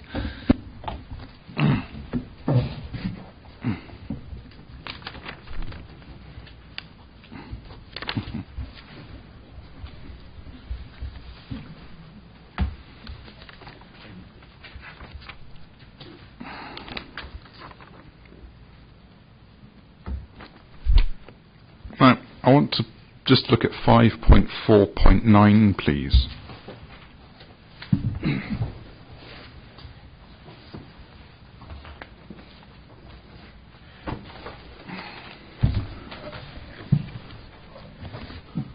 Which I understand to be the glazed story issue. We saw it on and that's the southern elevation of the eastern playground relative to the Royal High School Preservation Trust scheme.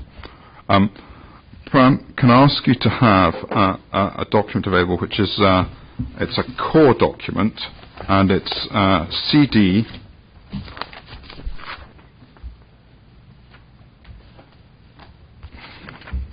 give me 1 second.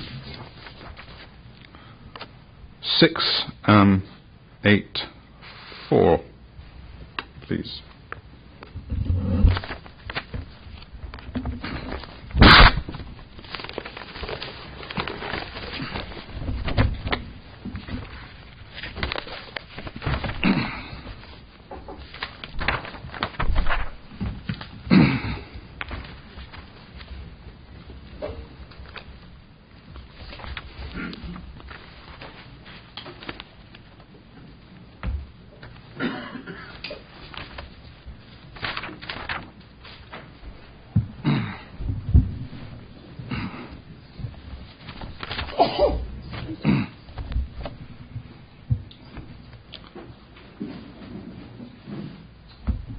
Have you got that document? Yes, I do, sir. Yeah.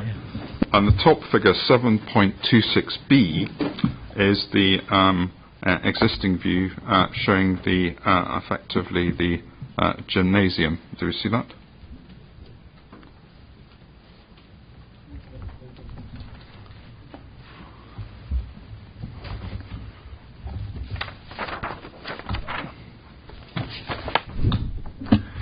Yes, I have that. Yeah.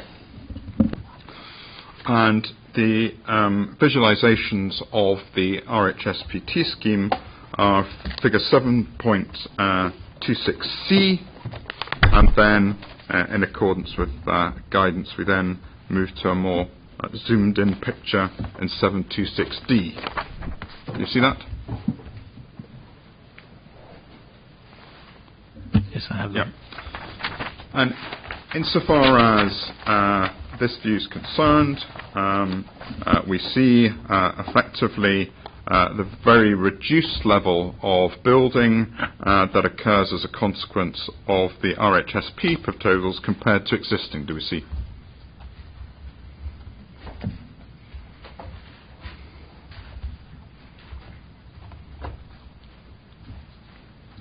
Yes, insofar as It is visible behind the trees, yes. And using our favourite term, the greenery of Carlton Hill comes to be seen once more and revealed. Yes? Yes, that's great. And that will be the first time that view would have been revealed since the construction of the gymnasium. And it's not entirely lost, in the sense of, even if you look at the gymnasium, up to the left of it, one gets a remnant of the hill. But the opening up of this particular eastern playground does essentially, for Regent Road purposes, reacquaint itself with Carlton Hill. Would you agree with that? Yes, I agree with that. And insofar as the concern that you have is that effectively the development does sit at a lower level and does sit in the context of the landscape treatment, which, as you say, the site inspection is probably slightly less than the photograph discloses. Is that correct? Yes, that's correct. Yeah. But as a general proposition, I would suggest to you that effectively this is a benefit in this view when compared to the existing position, isn't it? I think that what struck us during the site visit was the degree to which a lot of the foreground had been changed. I don't think anyone had expected quite the work which had been done to the trees, and that has the effect of making this really quite prominent now within the view. It's one of the problems we all have and have had throughout this inquiry of determining greenery which is there in one photograph, it's gone in another, and it's grown in a different sort of way, and I think this is one of those examples. So taking that into account, I think my concern has much more to do, it's not in relation to the greenery, but it's actually the boundary wall, I think, was the concern as to how prominent that might then become with this loss of cover that would be provided on the lower banks. But in OUV terms, because I'm not doing a visual impact assessment, but in OUV terms, the critical issue is that it reacquaints Regent Road correctly with its relationship with Carlton Hill. That's a key benefit from OUV terms. Yes, insofar as it is possible to see the skyline of the hill from that viewpoint.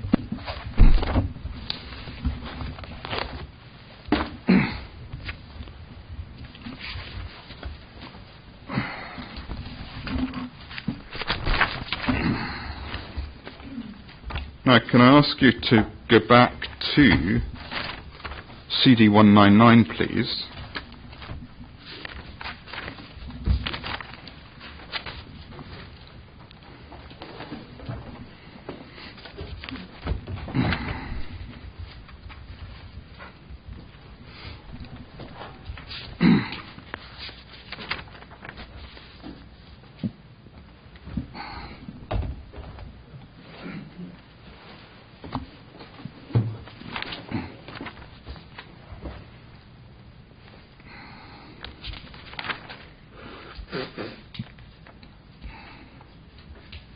Now, this is view 35, the bus stop on Regent Road East.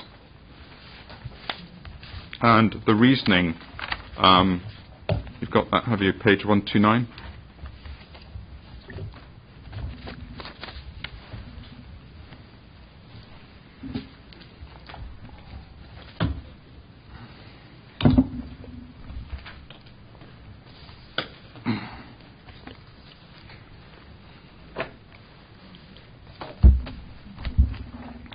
Yes, I have that.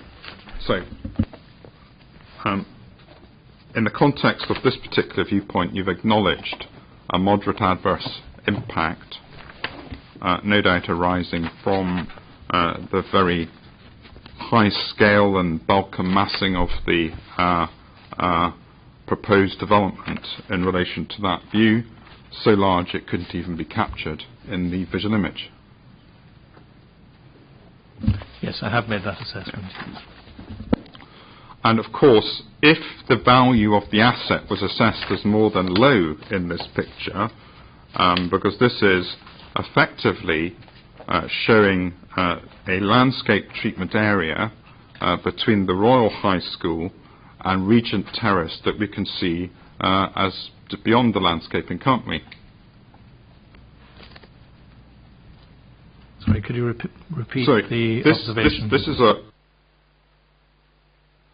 effectively of the eastern section of the Royal High School site, the landscaping and Regent Terrace. Now, it's a glimpse view through the trees to the Grade A listed terrace, and this is exactly would embody one of the key features of the new town of built development, then having an appropriate landscape treatment, whether by public or private garden open space, and then moving on to the next effectively highly designed and thought out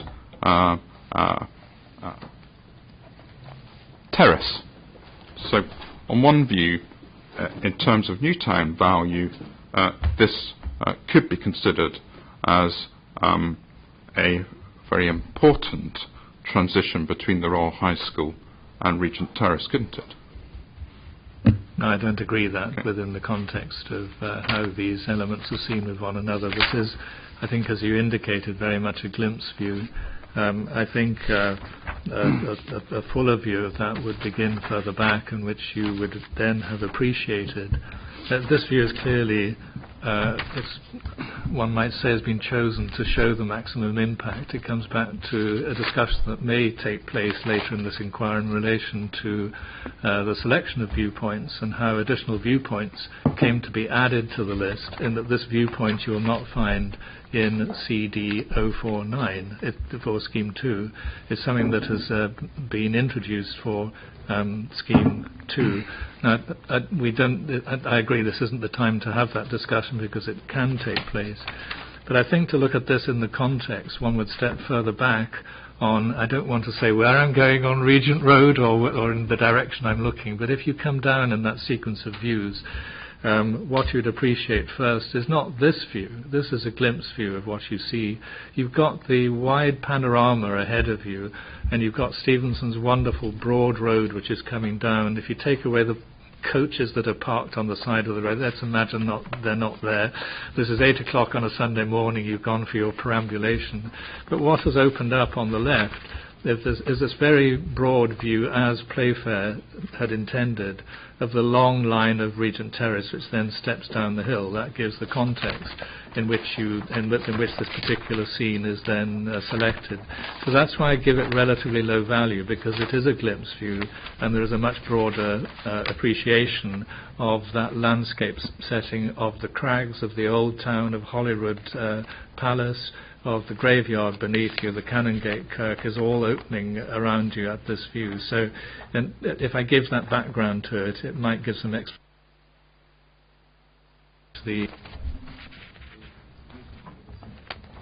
So utterly surrounded by outstanding value, some of which you see because it's in the picture, and some of which, because you know and understand it, is around you, isn't it? That's the issue here. You evaluate it purely from the picture in one sense, but then bring in your vast knowledge of exactly where it sits in context with another. And if you have that context, that would raise the level, not lower the level to low. It's absolutely part of this juxtaposition between the old and the new town. And just because it isn't of a feature of a symbolic building, the design is still very evident in a new town context, isn't it? Yes, it is, but part of the... Sorry, I hadn't completed. I think you assumed that I'd completed my answer with a very short yes. I hadn't. If you look at the strap lines, and we've had a great discussion of these, and I'm sure we don't want to go into that again, there is quite a narrow list of matters or attributes that relate to OUV that are represented in this image. And because I can show you other images from different viewpoints that have a far greater number of attributes that represent the OUV, that is one of the considerations that is taken into account when looking at this particular view. It comes back to what values you apply to the views and what weight you give to that. And we cannot for the inquiry and to make the appropriate levels of assessment give the highest value to every view. It completely destroys the notion of any sort of measured way in which impact assessment is carried out. That's the reason on which it is done this way, and I'm sure Mr. Maskell will give further advice to the inquiry on that methodology. And if we go back to page 87, please.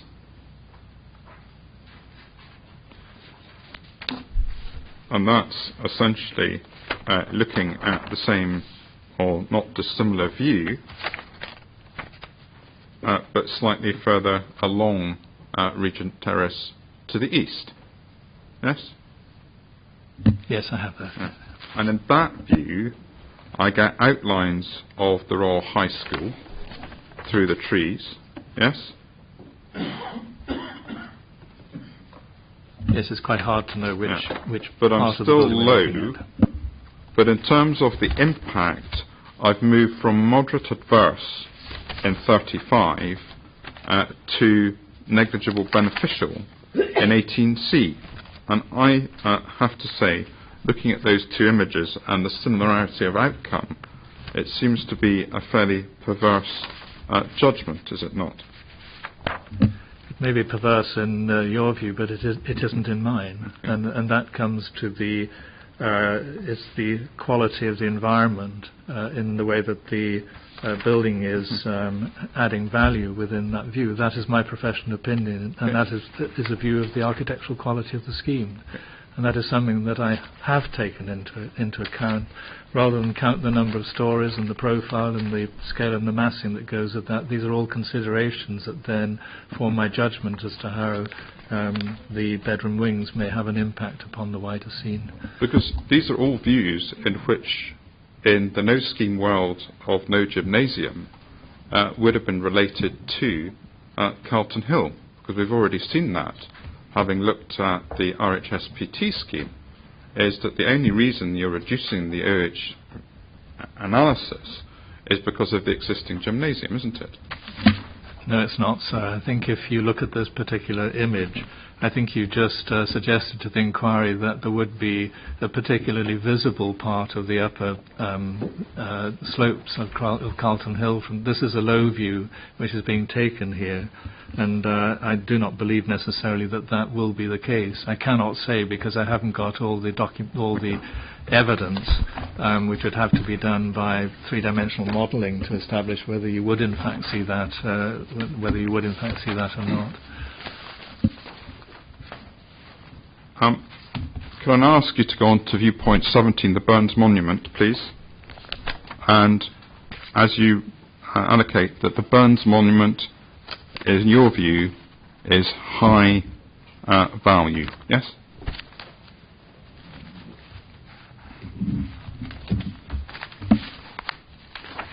Yes, that's correct. Yeah. And in terms of the visual depiction of this, do you think this is a fair visualization from the Burns Monument relative to the development? It's the only image that I had to work with at the time when both of the heritage impact assessments were being prepared. Can I ask you... Sorry, if I could just add, I think it's fair in the sense that it is the same cone of view, of vision, that relates to the manner in which, through history, the building would have been shown. Its sort of best front and flank are apparent from this elevated position on Regent Road rather than on the pavement. This brings it out particularly well, and the Victorian commercial photographers are very much aware of that. Could you look at document CD 157, please?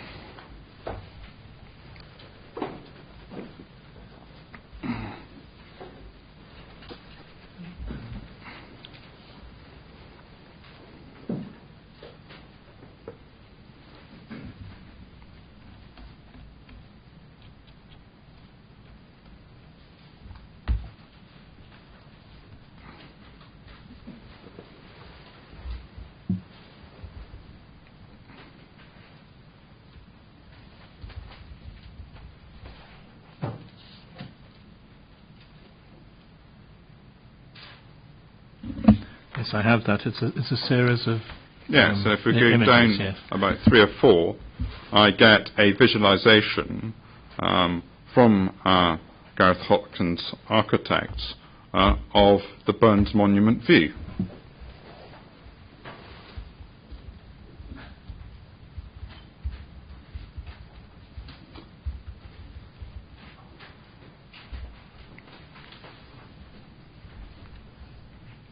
Have you got that?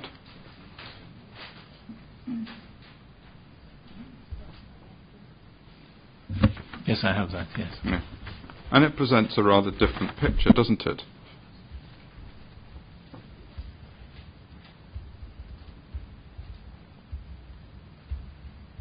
Yes, I'd agree that it presents a picture in which the plinth of the Burns Monument appears in this, yes. Let's just be blunt about it. Viewpoint 17 that you've used in the environmental statement and has been used by you in the heritage assessment is the equivalent of hiring a wedding photographer who's photographed the bottom half of the wedding party and said he's done his job, isn't it? I think that is, if I could suggest, that's nonsense. These images have all been agreed with the City of Edinburgh Council. These are not images that have been suggested by the developers, and the scope of what is seen within the view, and certainly looking at these two views, the image which is being used here by the architects is quite different to the historic view that shows the building shown to its best advantage. My task is to work with those images and in the knowledge of how the scheme might impact upon the setting and appearance of the Royal High School. So if I use the Hoskins visualization, would we agree that the impact was no longer beneficial and was, I would suggest, equivalent to your view at 35, which I think you had as moderate at first, at least? I agree that it changes how the building is seen, and it might change my opinion slightly on the level of impact, but I can only work from the images that I have, and that is the agreed way of doing this. To the planning application, specifically highlighting that the image used at 17 was inadequate. So you've had fair notice since for quite some time last year about this matter. I would suggest to you, when you look at that picture, all sorts of issues come into play about competing prominence, scale and massing, and effectively a very uneasy relationship in which you have described as a very key historic visualization that appears to have inspired many to look at this relationship with the Royal High School. Is that fair? I would agree that the appearance of the scheme with the image is different to the one that I've described, yes. And insofar as Scheme 2 is concerned, because this isn't Scheme 2, this is Scheme 1, what we do know in relation to Scheme 2 is that the volume of capacity in relation to the eastern development was enlarged, particularly towards the western end of the eastern playground tailwinds, wasn't it? And you can play around with the visualizations, I don't know if you've done it, about how you get what's been added at the end of, and we'll probably take it from another witness who's produced those. But that's the consequences, if that's right, that if it was Scheme 2, we may see even more scale and massing towards the east, couldn't we? Could I clarify one thing with you? I think you indicated to the inquiry just now in what you said that what we're looking at here is, in fact, Scheme 1. Yes, it is. Well, you asked me to refer in my document to Scheme 2. Yeah. Well, quite frankly, the view from Burns Monument, it doesn't really matter which scheme you were talking about, because all you've got... It matters hugely, sir. It doesn't. It's the same image. No. the same image, but the impact of the scheme, I would have to go back to CD049 and then consider my verdict in relation to the view from that point to be able to make a fair comparison between the two. I think it's unreasonable to ask me to look at something without having explained to me in the process that was... Do you want 5 minutes to do so? Well, I wonder if the witness could finish what he's saying, please. But with respect, I think I've probably said it, that I think it's unfair to put something in front of me without explaining that it's a different document from the one which we've been discussing, which relates to Scheme 2. Okay, but the difficulty with Scheme 2 is document CD274 produced by Hoskins for that, the second application, seems to have hired the same photographer as Viewpoint 17. Nothing to do with hiring the same photographer or whatever or trying to humour an image. These images were done under LVIA conditions and they've been verified as being such. I'm quite sure that it's for Mr. Van Grieken to be able to say to the inquiry that having looked at all of these images to then, at his request, ask for certain of the images to be redone so that we could ensure that there is a fair comparison. I'm not aware that this has been done for this image, and had it been not in accordance with the LVA guidelines, I'm quite sure that those who've got expertise in this field, both within the Council, within your own organisation, those representing your body, and certainly the appellants would have drawn this to the attention of the inquiry before now. Are you suggesting that Hoskins have got this particular image wildly wrong, given that it actually depicts the east side of the Royal High School and its relationship? Do you think they have got this wildly wrong? Not in relation to... I would be surprised if they got it in relation to Scheme 1. And just keeping with the Hoskins image, while we can, would we also agree that it's skylining? Yes? At that particular viewpoint, it is, yes. And would you agree that in scale and massing terms, it looks, from this viewpoint, particularly large and is challenging the dominance of the Royal High School?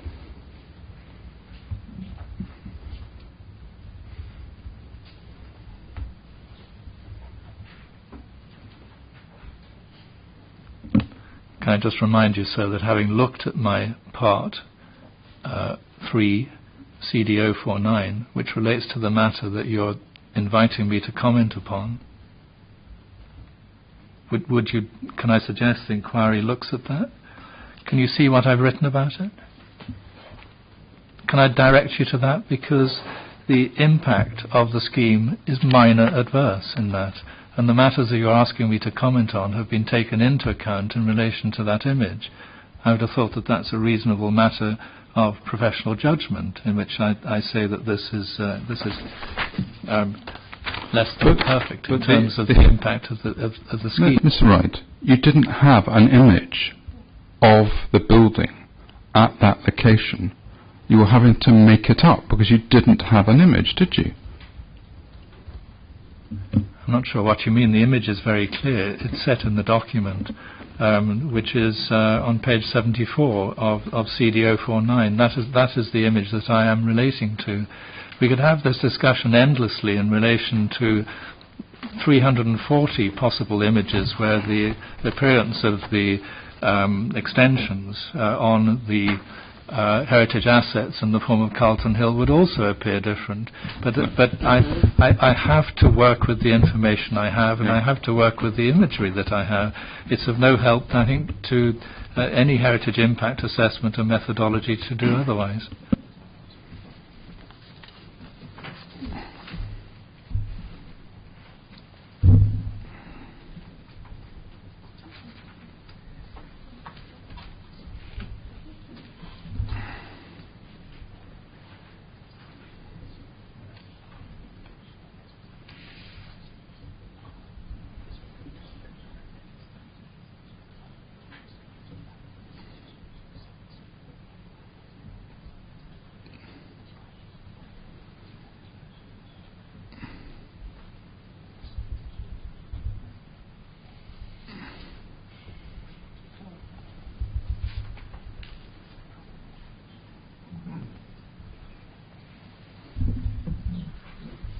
Now, I'm going to read you a statement from document CD372. And to give you the context of this, it's the letter of objection submitted by the Royal High School Preservation Trust.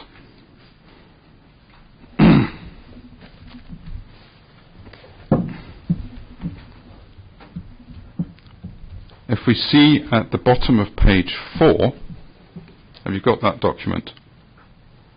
Yes, I have. Yes. Yeah. Under cultural heritage, soundscape and visual material, do we see there are a number of concerns with the way in which visual material has been prepared and presented. This is reflected in inadequate visual material being submitted. We highlight some of the examples below. Viewpoint 17, view from Burns Monument. This is simply an inadequate representation of the potential impact at this general location. The extent of visibility of the East Hotel Wing has been omitted. It is an inappropriate, unrepresentative angle of view and does not fairly and adequately represent the potential impact of the development. Now, do we see there that this issue has been live since this letter was submitted? And would you agree that one from March 2017, there could not be a clearer example of fair notice in relation to the matters that I have raised with you at viewpoint 17? Yes, and my understanding of this is that these matters are better addressed in terms of Mr. Van Grieken's evidence, because he's looked at all of these points and he's advised the appellant's team on where changes may have to be made to certain of the viewpoints in order to reflect some of these objections.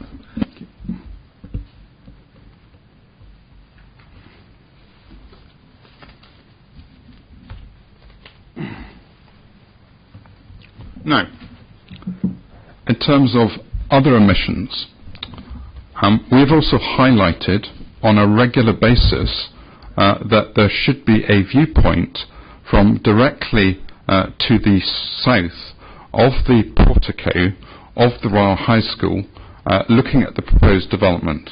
Are you aware of that representation that we have repeatedly made, not just once, repeatedly made to this application? Yes, I'm aware that it's in Mr. Welch's precognition. Is it in his inquiry report or precognition? It's in either of those documents. I'm aware of that. Yes. So just if this line is developing, this really is a matter for Mr. Van Grieken. He dealt with the viewpoints and additional viewpoints, and this should be put to him, not this witness. Yes, I think that's probably right. Can I just check with you, Mr. Innes, are these representations made to the council? Is that right? Both to the council and, in fact, to the appellant during this appeal process. I think it's document 2 is an email which we submitted. So this suggests that I have not got the right to cross-examine on this. I don't want... The difficulty is that it has a cultural heritage bearing. I mean, simply put, Mr. Van Grieken can say what he thinks might be visible, but we have no image. As I understand, what Mr. Wright is saying is that he's assessed the images he's got, and you're bringing in new images now, which he hasn't assessed. Would that be right, Mr. Right? Yes, that's correct, sir, but clearly I am aware, having stood in front of the portico, of what it is that you do see or you don't see. And I'm also aware of the extent to which it is very difficult to get a view of the front of the building because of its proximity to the camera lens, and this is indeed something that faced the eminent photographer Henry Bedford Lemire, which he did a whole set of photographs of the Royal High School, and he was faced with the same problem. And it's his image which appears on the front cover, and for Sir Albert Richardson's book, which I think was published in either 1917 or 1912. I can't give the right date. So it's been something through history that it's a very difficult location by which to photograph the building from. And I think it is likely to be in view of that, looking at the historical analysis of that view. But it is probably more to do with LVA having with that proviso, with LVA guidance. I think would deal with that. I don't want to go into LVI guidance, but from a cultural heritage perspective, not a visual perspective, and I want to see the work of the Royal High School, that one of the natural viewpoints is to cross to the south side of Regent Road and stand in front of the symmetry of the portico and to look at the building. I mean, that is one of the... it's what you almost inevitably do without even knowing it in relation to any classical building. You will go and stand and find that notional symmetry. And that's one of the things that makes the architecture of sort, isn't it? That is it, standing in front and looking at that building from that particular viewpoint must be, from a cultural heritage perspective, an important one. Yes, but it's not a set piece. And it's not the set piece that you'll find, say, in a piece of urban design. And I think that is where if you look at the part 1 of the heritage statement, I refer to the writings of Peter Collins of McGill University in relation to the Greek revival and how Greek revival buildings appear within the urban landscape. This is not like that. This is something which appears in a much wider landscape, and I think part of the consideration of that is the fact that this is on a descending road. It's on a descending plane which is coming down, and which the building then intersects with that, with a series of both verticals, which is that emphasis, and horizontals. And I think these are the elements that you pick from that, and they change within that overall scheme. And within the cone of vision, as you look to either side of that, you've got differences in symmetry, differences in height. The building is not usual in that respect, so to apply something that you would get from urban geometry or axiality is not appropriate in this location. So you don't think it's appropriate to go and stand in front of the portico and look at it? Is that an inappropriate location? It's not an inappropriate location. I'm talking about the weight that you might give to that. Someone may choose to do that. I quite agree, given the significance of the building. But mostly it is in the context of walking either in one direction or the other direction on Regent Road, and in taking in the rest of the scene. No, I'm not talking about a visitor. I'm talking about somebody, because this is the point: is you're not a visitor when you're doing this assessment. You're doing a cultural heritage assessment, not a landscape and visual assessment. So it's from the viewpoint. You're not doing the walk. You're doing it from the... And that's what you've said. Now, we're going to move on, because we're not going to agree, are we? I want to look at 21B on page 97.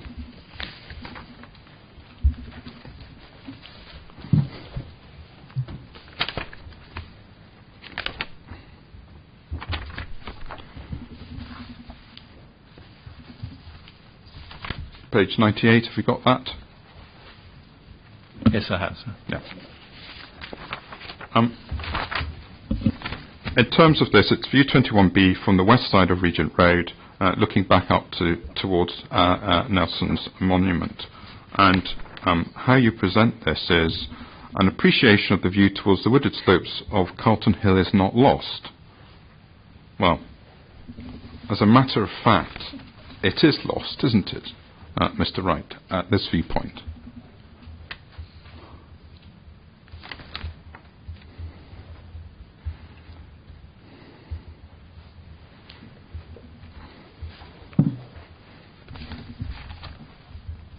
Sorry, you can point out to me where I do say that, please. Thanks. Okay, halfway down page 98, sorry, probably about a third.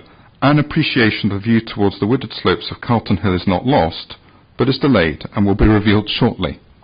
But the corollary of that is, at this particular viewpoint, absolutely the view is lost.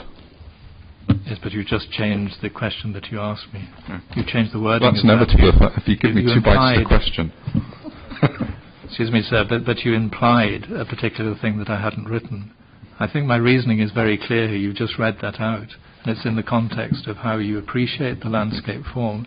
I think if you were to go back to the wedding photographer's image of the Royal High School, and if you look at all the historic images of the Royal High School, you will see that it interferes with the base of the Nelson Monument. So these are things which are within that sort of cone of vision and understanding of the setting of the building in relation to the landscape. So this is a continuation of that point. Okay. Well, let's just keep to landscape and greenery.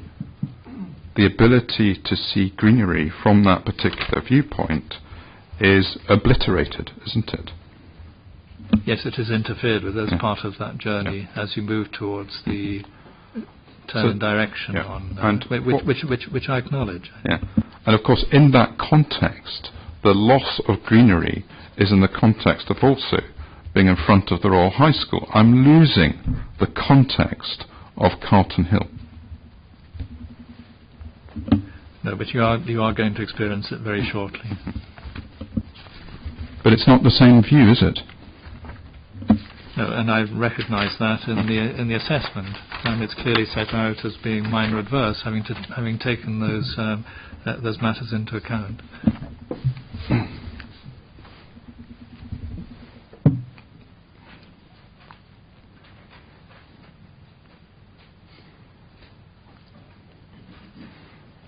Can I suggest the inquiry that I think some of these issues are perhaps almost better dealt with by Professor Taverner in his kinetic sequence, because then you will be able to appreciate it's not just a single image that we're looking at which is being measured here.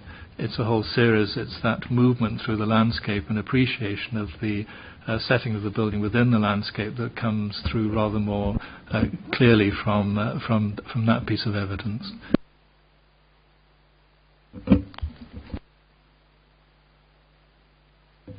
Mr. Wright, if I understand this, then when looking at these images, we take into account other factors that aren't necessarily in the view. Is that what you're saying?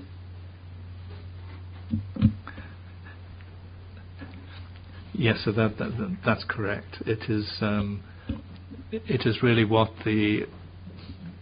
someone moving through that scene is taking in as the setting of the building, rather than a single view which is being which is being shown. As clearly that there is something where, in assessing the view, you're assessing the view, but you're also assessing where you are within the landscape, within the urban townscape. And when I look back at all these and I'm out on site, I should do that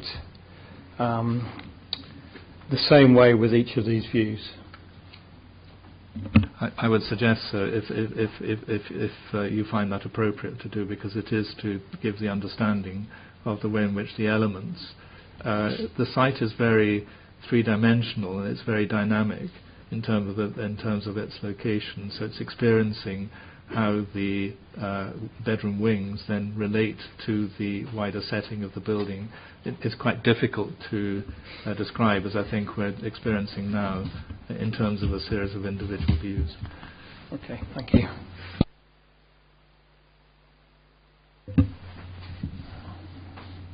I see you're looking things up, Mr. Innes, but are you able to help with how far you are through your examination? And how much more you might That last bit was a bit of a disaster in terms of timing.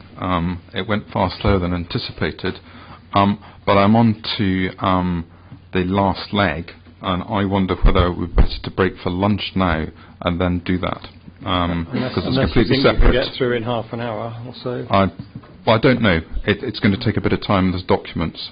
I will try and bring it to a shorter position, but I think I probably am feeling it a bit tired at the moment. I think I'll be quicker having lunch and coming back and finishing Mr. Wright off. I look forward to being finished off, as you suggest.